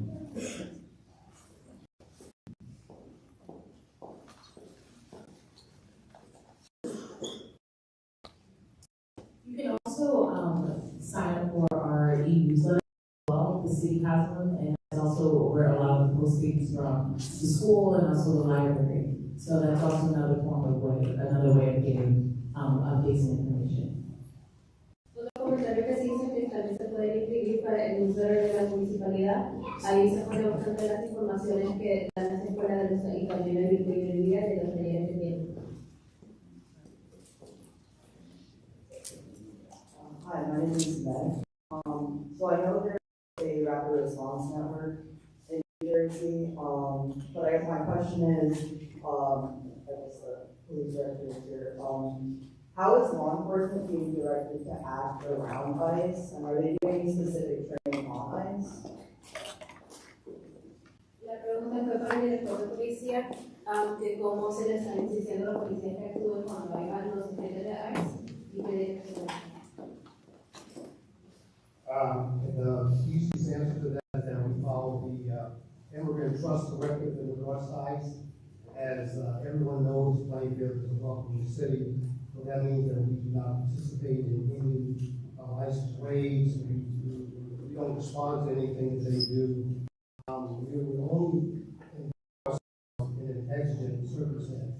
That is, if somebody was shot, if somebody was harmed, if there was a criminal act occurred, that's where the police department would respond. Or if, like I said earlier, there's a situation where an individual doesn't know if it's an ICE agent or something of that nature, they get a phone call to the police department, and we will respond so that we can appropriately identify the people who are on scene so that we can defuse situations. But outside of that, everything is centered around the Immigrant Trust Directive and the training in regards to that, that is done to the police academy through the PTC. We also have something that's called CIT training, which is critical incident, and that identifies situations such as ICE, other things that may happen in the town that would be a critical incident that we have to respond outside of the norm. So the training is there, the programming is there, and the legislation is there. Thank you. Lo que dijo el director, en breves palabras, es que los individuos no se unan a los agentes de ICE. Si es que hay un problema, si es que tiene preguntas de si es que es un agente de ICE, usted puede llamar al departamento de policía y puede identificar si es que en verdad es un agente de ICE. Todo esto va en correspondencia con el Immigration Trust Directive.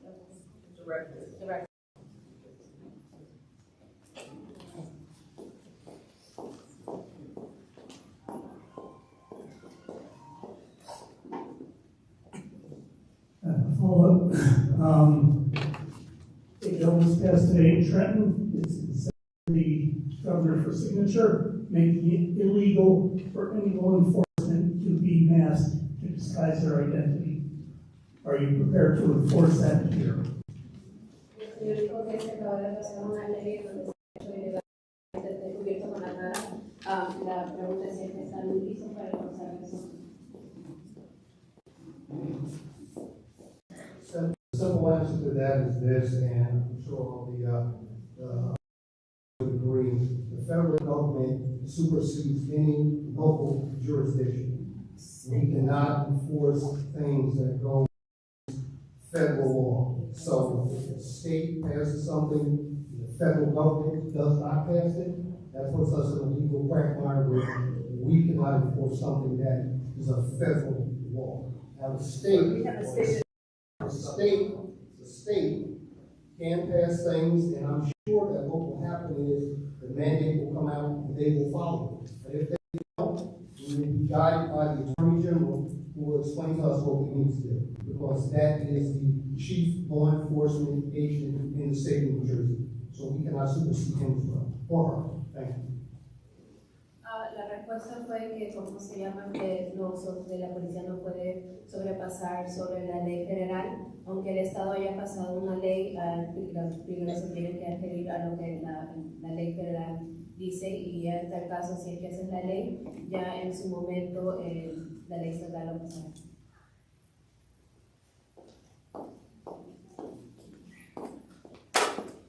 Hi, Jane. My question is whether the city is prepared to put together a Know Your Rights package in Spanish and English to put on your website. You've got a lot of folks here who have compiled vetted materials that are bilingual, that can be put there. That's my first question, if the mayor and the city council are prepared to do that. And second is whether you're prepared for all municipal employees to undergo the Know Your Rights training that we've got just a taste of this evening. La pregunta fue si la municipalidad está preparada de poner un paquete de inglés y español en su página de web para que se conozcan sus derechos y si es que los trabajadores de la municipalidad están preparados de tomar el training para conocer sus derechos. The city provides training in a plethora of different areas, and we are always open to any group, any organization that is willing to come to the city and provide training to the community or to employees. And your other question, the first part, I believe that there is information from the state pertaining to Know Your Rights, and we could simply put a link to that. And if any of the attorneys have information that you can share regarding that, please do. Lo que dijo el alcalde fue que la municipalidad ya está dando bastantes trainings sobre estos para que se conozcan sus derechos. También ya el Estado tiene un enlace entonces para que se conozcan sus derechos y se puede poner el link de eso en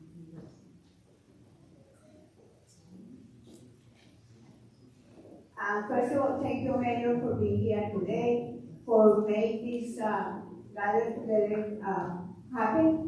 We're supposed to have one more close to the Florence Street and all that way people can come here.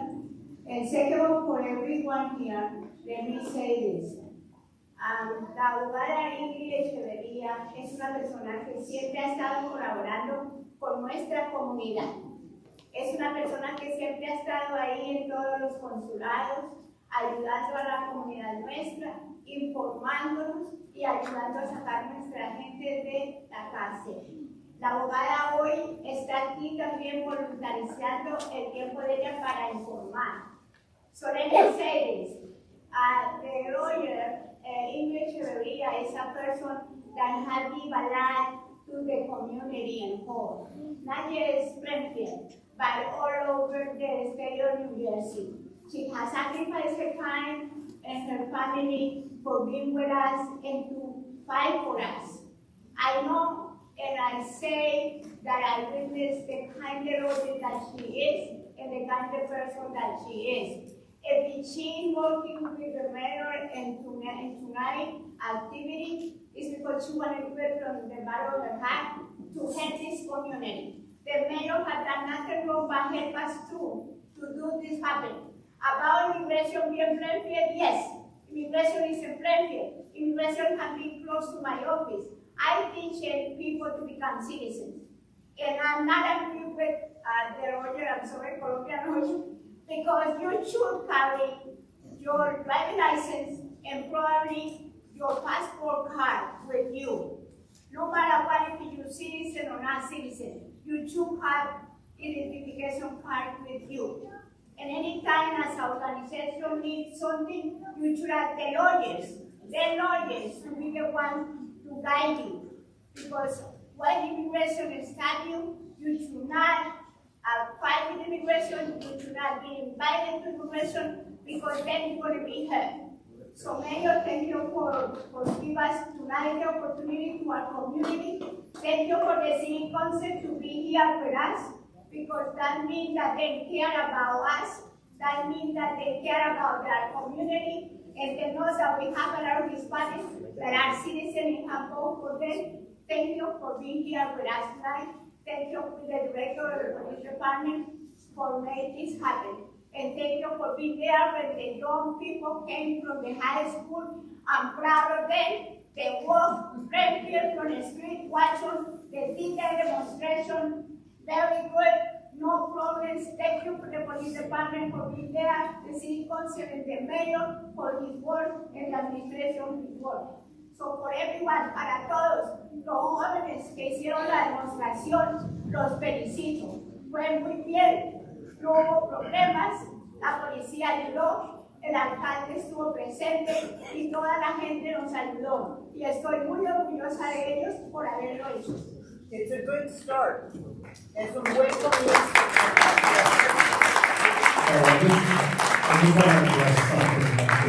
I don't want my words to be misconstrued. Maybe I misspoke. I didn't notice it. I just want to make sure that what I'm saying is you guys understand that I'm not saying that if you're a citizen you should not carry your passport or anything that identifies you as a U.S. citizen. I'm saying that as a personal choice that you should discuss with your attorney. There are legal strategies and community strategies. That's all. It's your choice. If you want to carry it, you can carry it. But by law, you do not have to carry it. That's it. Period. Lo que persona quería aclarar era de que por ley es necesario llevar un documento, pero es una elección personal. Si es que uno quiere llevar sus documentos en la mano, por ley no se necesita, pero la elección es personal y se debería consultar con su abogado. Buenas tardes, mi nombre es Ángel, vengo desde Movistar, ubicado por esta área. Mi pregunta es dos cositas. ¿Cómo decir a los latinos de defenderse de los abogados fantasmas? Porque he estado visitando la comunidad y ellos siempre me preguntan, dicen que no, que ellos van a los contadores y todo eso, entonces ofrecen ese servicio. Otra pregunta ¿es verdad que hay los cazarrecompensas? Porque también la gente dice, no, que aquí en el área hay cazarrecompensas. So, well, the first question was how would the Latin community identify phantom lawyers? And I'm not sure if you know that. Bounty hunters. Oh, the second question is how would you identify bounty hunters? Casa recompensa. Yeah, because they are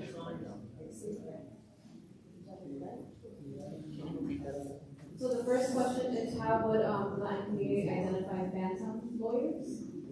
And the second one is how would they identify if they're bounty hunters? I don't have the answer to either one of those questions. I don't know if anyone does. Well, I think that if you want to make sure that this is an attorney with a license, you can just look up in the bar, right? And, each state has a bar association, and check the name of that particular person to check to make sure that they're an attorney. Not only that they're a licensed attorney, but they're in good standing. Okay. And with regards to the question about some people going to notarios or form preparers, in the United States, in order to practice law, you have to have a license. We know that. But in some Latin American countries, notarios are like lawyers too, so people may get confused. And unfortunately, people get, taking advantage. Sometimes, people filling out forms. And nowadays, people who have gone to form preparers, people who prepare forms, these clients are suffering big time before the immigration court, because someone who fills out forms only and they don't know the law, they don't know what factors they have to prove, they're getting pre-terminated. Remember I mentioned that before? The judge is going to pre-terminate that case, even in cases where the client had a good case that they could have won, but because they went to someone to just fill out paperwork, now they're going to suffer the consequences, unfortunately. Lo que dijo la abogada fue uno que uno puede chequear los credenciales del abogado con la barra, no solo si es que es legalmente un abogado, sino también si está en buenas condiciones. También, desafortunadamente, cuando llenan un documento con un notario, dicen en bastantes comunidades latinas, ellos confunden los notarios porque en su país los notarios también son como abogados, pero acá eso no es verdad. Ellos tienen que, para poder practicar ley, tienen que tener la licencia de la ley, y eso sería si que tienen los credenciales activos con el State Bar.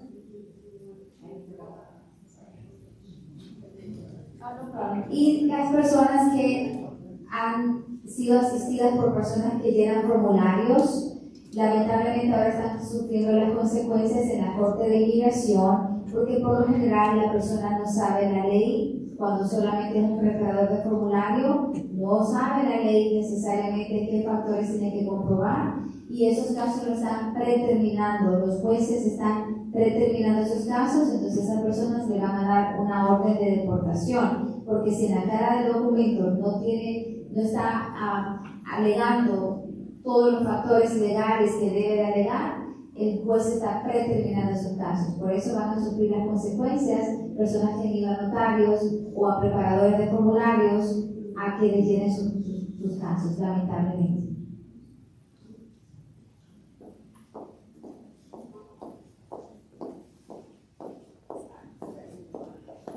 I think something that's become really clear tonight is that the school system is very connected with the parent community. Looking for Gloria. She's here somewhere where she works. Hi, Gloria. They have a wonderful way of communicating out information. They're doing Know Your Rights training. They're doing a lot of stuff. But there is a huge immigrant population that has no kids in the school system who are completely out of the loop. And I think you're hearing the concerns of the community, and there's an outcry. People are afraid to go out of their homes in Plainfield. I'm part of the rapid response team. We are connected to the Dyer agency, Dyer hotline, and we respond to calls to the hotline to verify, to go on site. For example, yesterday, a car that was abandoned in front of, on West 4th and McDowell, from 2 people being apprehended. And this is happening all the time. The community is afraid to go to ESL classes. They are afraid to go to restaurants. They're afraid to go to the supermarket. You see very pathetic posts on social media at night. Is the Supremo supermarket safe right now? Has anyone been there in the last hour? Is it safe to go out? People are hunkered down, afraid to go out. The community is crying out for the city to be much more involved in a lot of services that will help the community know their rights, get connected with what's the word I'm looking for? Lawyers who are not charlatans, all sorts of things that the city has the ability to connect them with. We can't assume that everyone has a kid in the school system. They're doing a fantastic job. But we have a lot of folks who have nothing to do with that. And the community is afraid, the businesses are suffering. It's just a terrible atmosphere. It's a terrible atmosphere. And I'm hoping that there are still council people here. I don't know if they're all still here tonight. I know, I don't know. Harry left here, and the mayor. Yeah, we're a welcoming city. I understand that, but there's, I think, much more that Plainfield could step up to offer the assistance, because this is a sad, sad time in my hometown.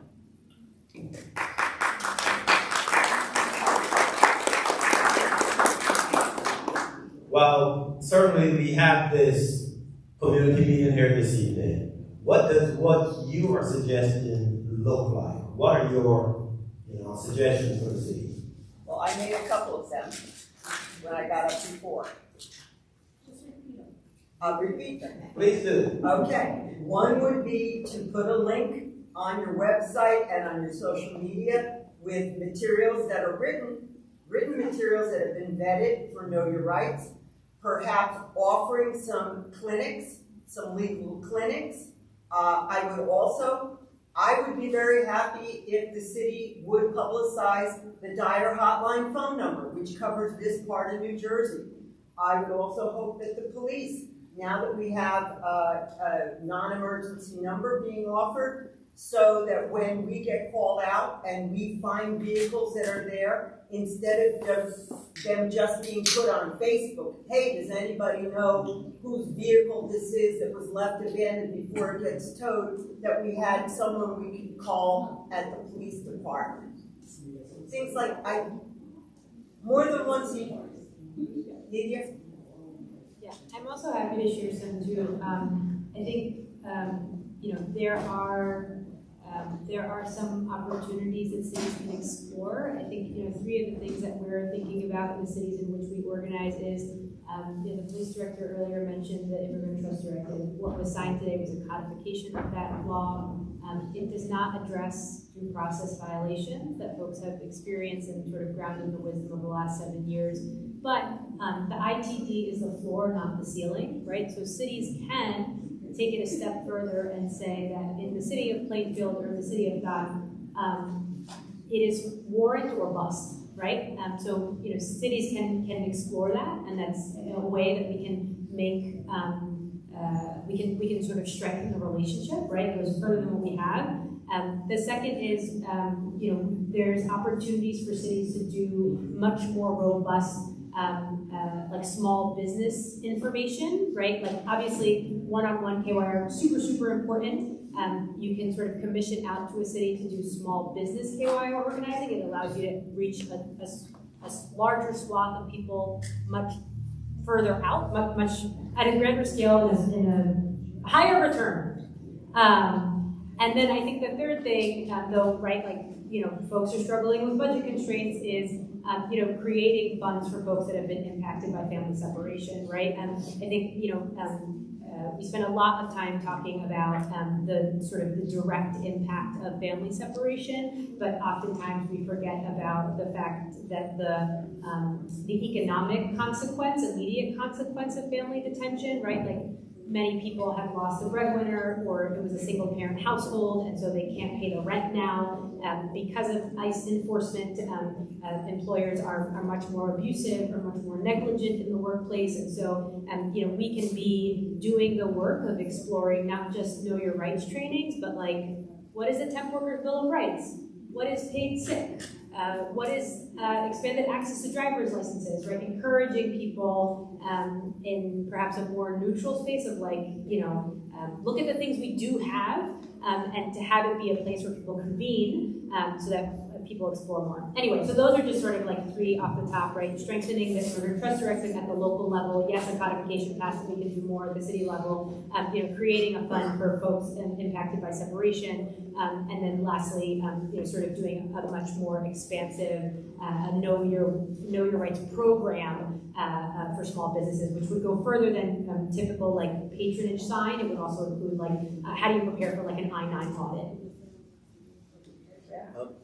You mentioned something about driver's license. Lydia, can you repeat that? Yeah. So over the this is obviously an incredibly difficult time, and just like living under a fascist regime. And in the state of New Jersey, we have been able to win some pretty significant pro-immigrant victories, which includes expanded access to driver's licenses, expanded access to financial aid, some of the strongest wage theft protections in the entire country. And so, in the state of New Jersey, all people, regardless of immigration status, are able to apply for a driver's license, and it's a valid form of identification. And so there are, I think, it is so important that we are reminding people of the rights that they do have, right? Like you accrue an hour of paid sick for every 30 hours worked, doesn't matter if you're a public or private employee.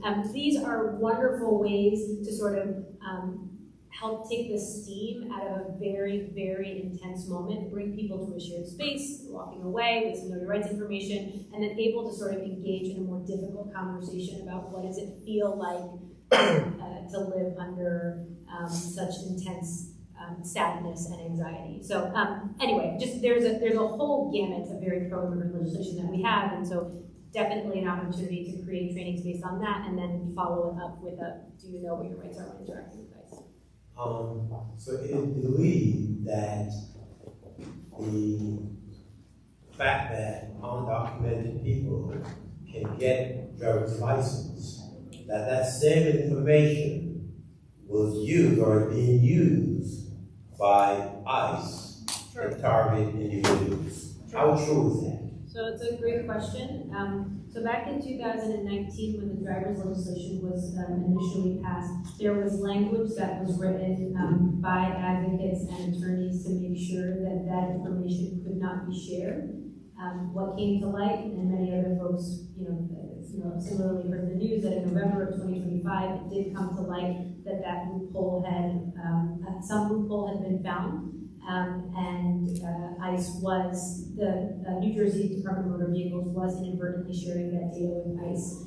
Today, as some of you may have heard, there was legislation that passed on the floor called the Privacy Protection Act, which closes that loophole once and for all to say that NBC can no longer share that data. But yes, significant harm was caused as a result of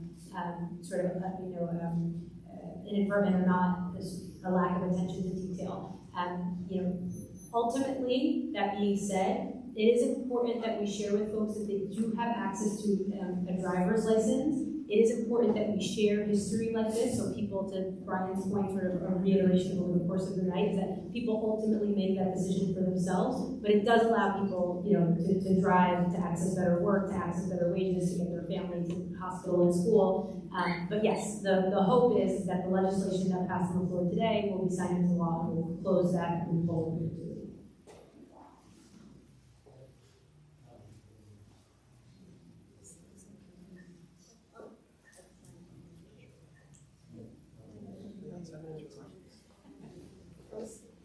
We'll take two more questions and then we will close and give people in the audience an opportunity, if they so choose, to interact with any of the people on the panel if you have some specific or personal questions that you would like to ask. So the last two questions, one from the right and one from the left. On the left or the right? It's up to you. Where you stand depends on where you sit. So first I'd like to thank this city for being the second one, to sign a resolution asking for Trenton to pass the Immigrant Trust Act, or it was different name then. And Bill Murphy unfortunately didn't do what he had to do, so that's why we are in this situation. Had they done what you had asked them as a council, we would not have to deal with this nonsense of transfer information. So you did this already a long time ago. The state government didn't do what they had to do, so that's why we are here.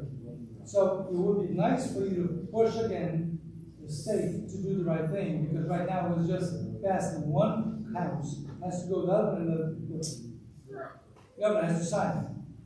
So if she were to do that, we will be okay with this issue, particularly this issue.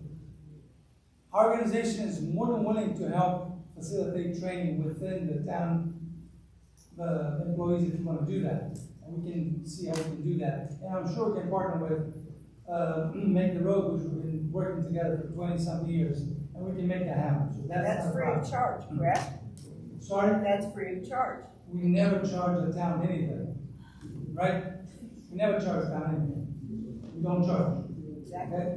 We're not a profit, we don't charge. But I think it's important to clarify something else that's out there that I heard comment more than once, that people can get their citizenship if they just go to a specific place and get it. And I'd like the panel to clarify how that is, because it's my understanding that people are undocumented, like I was myself for some time, not because we want to be undocumented, but there's no way to become documented. And the vast majority don't have a path to citizenship. If I'm correct on that, I suggest that the only way to do that is to go to Washington, D.C., which we can do now again in November. And that's what I'm trying to do. One go now, it's so near, right? We got to talk to the Congress people, Senate, to change the law. So I just want a clarification. If there is an easy path to citizenship, that I'm missing, some folks were suggesting, or if there isn't. I guess I'll take this one. Okay, lawyers? Can I hear it? I can take that question. So to answer it directly, yes, if you are undocumented, the paths are not vast or wide. I mean, that's pretty common knowledge, but there are pathways. I totally agree with you 100% that we do need to, lobby as best you can to reform, really, with immigration. It really hasn't been comprehensive reform as long as we all remember, right? The last amnesty that we're really talking about is, 2001, right? With, the 245 Act. But we've been sitting for 25 years now. I know that the Dignity Act has been mentioned, and maybe after this really horrific period kind of subsides, maybe we'll get some real reform here. But I would say that still Congress has left options, right? Maybe not big options, but they have left some options for people without documents to legalize, in the form of humanitarian visas, right? If you've been a victim of a crime, if you've been a victim of domestic violence, there's a whole section for people who have relatives that have qualified, immediate family members that have special needs, for example, or special situations that really depend on your support. So these types of reliefs are out there. It's at least worth it to get a consultation and kind of figure out where you stand. Last question.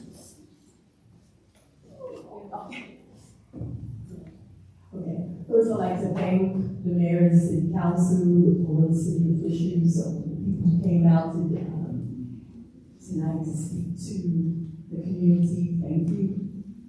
I also like to say when one community or residents are under attack, we all are under attack. And that's why I think it's important for everyone to come out and to speak out on this issue. I want to ask a question. Can Plainfield be designated as a sanctuary city? That's the question that I have. And I also want to compliment the school system who did not discipline the students as North Plainfield did. Yes, Plainfield school system should be clap for that. I want to, because that's the way you teach young people to get involved, to stay involved and be active. And I also want to say, we say, Saturday, March 28th, we're asking everyone to come out. We're here from Indivisible, but there are a lot of organizations that are participating. Our goal is to get over 10 million people, and we will have over 10 million people out on the streets. There are over 3,000 rallies that have been organized around the country. Here in the Plainfield area, we will be having a rally, and we hope that everyone will come out and participate. Please join us around 12 o'clock p.m. To make your voices heard. We say no kings, no ICE, and no wars. So we hope that everyone will join us on Saturday. And again, thank you for putting a spotlight on the issue, answering people's questions. We know that sometimes it's easy, you're in the heat of the moment, but to do something is important. And I think that as showing an example to young people, that's extremely important. And to also say to all members of the community, remember the saying they had during World War II. They'll come for me in the morning, and they'll come for you at night. So people who think that their community or people are not under attack now, you will be under this fascist regime if we don't unite together to fight it. Thank you. So on that note, Sister Vincent, I received a text message asking me about the No Kings March. Can you tell people where it would be, where people can gather? Any one or multiple locations nearby? Yes, we will be North Plainfield, right out across from where Costco is. West End Avenue. West End Avenue, we will be there. Again, we encourage everybody to come out. We also encourage encourage people, people who want to make signs and, need maybe materials. Again, we have an event on Friday, so we, again, are encouraging everybody. Don't be afraid, come out, let your voices be heard. You feel good about doing it, because doing something and knowing that you're going to be part of people, not only around the country, but around the world who are coming out. As I said, there are over 3,000 events that are already planned. And you're going to feel good at being one of the 10 million plus that will be out there saying, again, no ICE, no kings, and no wars. 12 noon. 12 noon. 12 noon. You heard it, folks. 12 noon, Western Avenue and 22. This coming Saturday. Nomás para dejar de saber en español, el sábado, marzo 28 a las 12 de la tarde, en la calle de Western Avenue, al frente del Costco, a la ruta 22, va a ser la marcha de los Reyes, no ICE, no caballos. Now, I want to take this opportunity to thank all the panelists. I want it to be known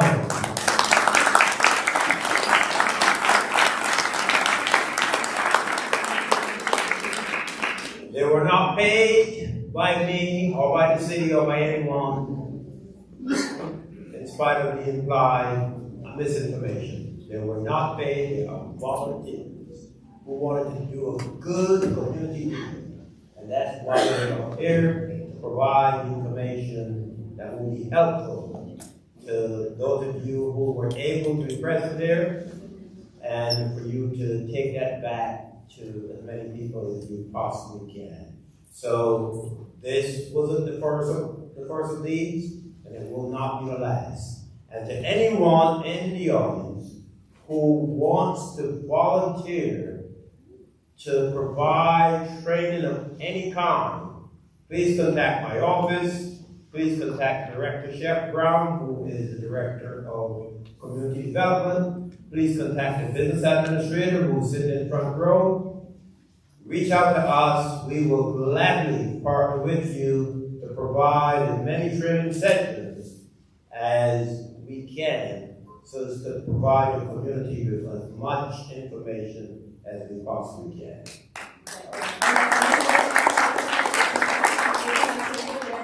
Con todos los demás, pueden contactar la oficina del alcalde, la oficina del director de salud y servicios sociales o la administradora para poder informarnos de la información y poderlas proveer a todos. And I'll give each one of the panelists a minute to give some parting words. Starting from my right. If there's any parting word that you would like to leave. Hello, I don't have the parting words except for reiterating that you should consult with an attorney about what is your legal and community strategy, and a really important thing is to learn how to assert your rights and to document interactions. I want to thank the mayor for inviting me out here. It's very eye-opening for me to be just a community meeting and just hearing all the concerns of the community. I live in a bubble, mostly working on just helping my clients get legalized any kind of immigration pathways. But I think we'll get through this as long as we all stay strong and support each other. I think just what an important time to organize. Like, it's the most important time when it's the worst of times. And Plainfield, New Jersey started off with just 3 young women who were canvassing in the city of Elizabeth 11 years ago, and really grew because we were following the courage of our neighbors. But I think, it's oftentimes we feel pressed to sort of wait for the right moment, or wait for the right crew, or wait for the right department. But it really is on us to organize each other, to grow, and to make sure that we're centering people all the time. Thank you. Just want to thank Mayor and Matt for this event, and I'm always here to help them. This is our second. The first one was together with the clergies and different pastors, and this is more like BD, and this is Ray, and we'd like us to thank him to continue doing this information for our community.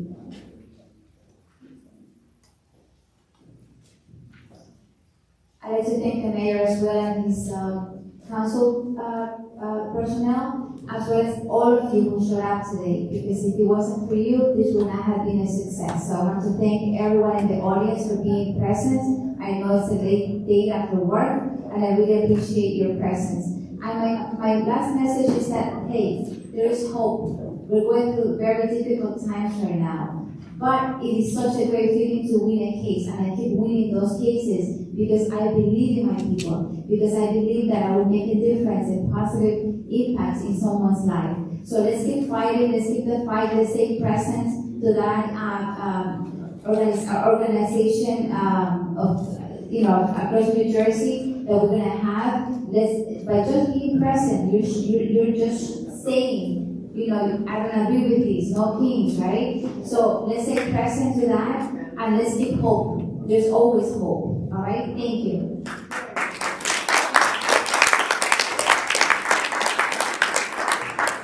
So I want to thank all the panelists. They have been absolutely amazing. And my takeaway, because I think it's important that we talk about what my takeaway is. No institution can do this alone. No organization can do this alone. No one person can do it alone. And so what we saw tonight was what we really wanted to see. People come together, we may not always agree. We may not always say what we want to hear. But at the end of the day, is how do we protect those who need protection? And that's what our responsibility is. And so I want to thank everybody again. And I'm excited with this panel. I know that I'm permanently connected to everyone here. And of course, now that we're home, we can ask questions or take some time. The mayor gave me a little assignment. Does anyone need a card? You have them up here at the table to know your rights and what you need to do if you encounter ICE. It's not just ICE. In the back for the community, the back they're giving free food and clothing and books for anybody that needs it. We thank Mr. Joy for that, to give that to the community. Thank you. If you want to stop by, they got a lot of free stuff for the community. Thank you. I just wanted to say that Giovanna Villagres is here with the table in the back, and also Mr. Torres and Francisco Torres is in the back with some important information. So just stop by their table before you guys head home. Okay, thank you.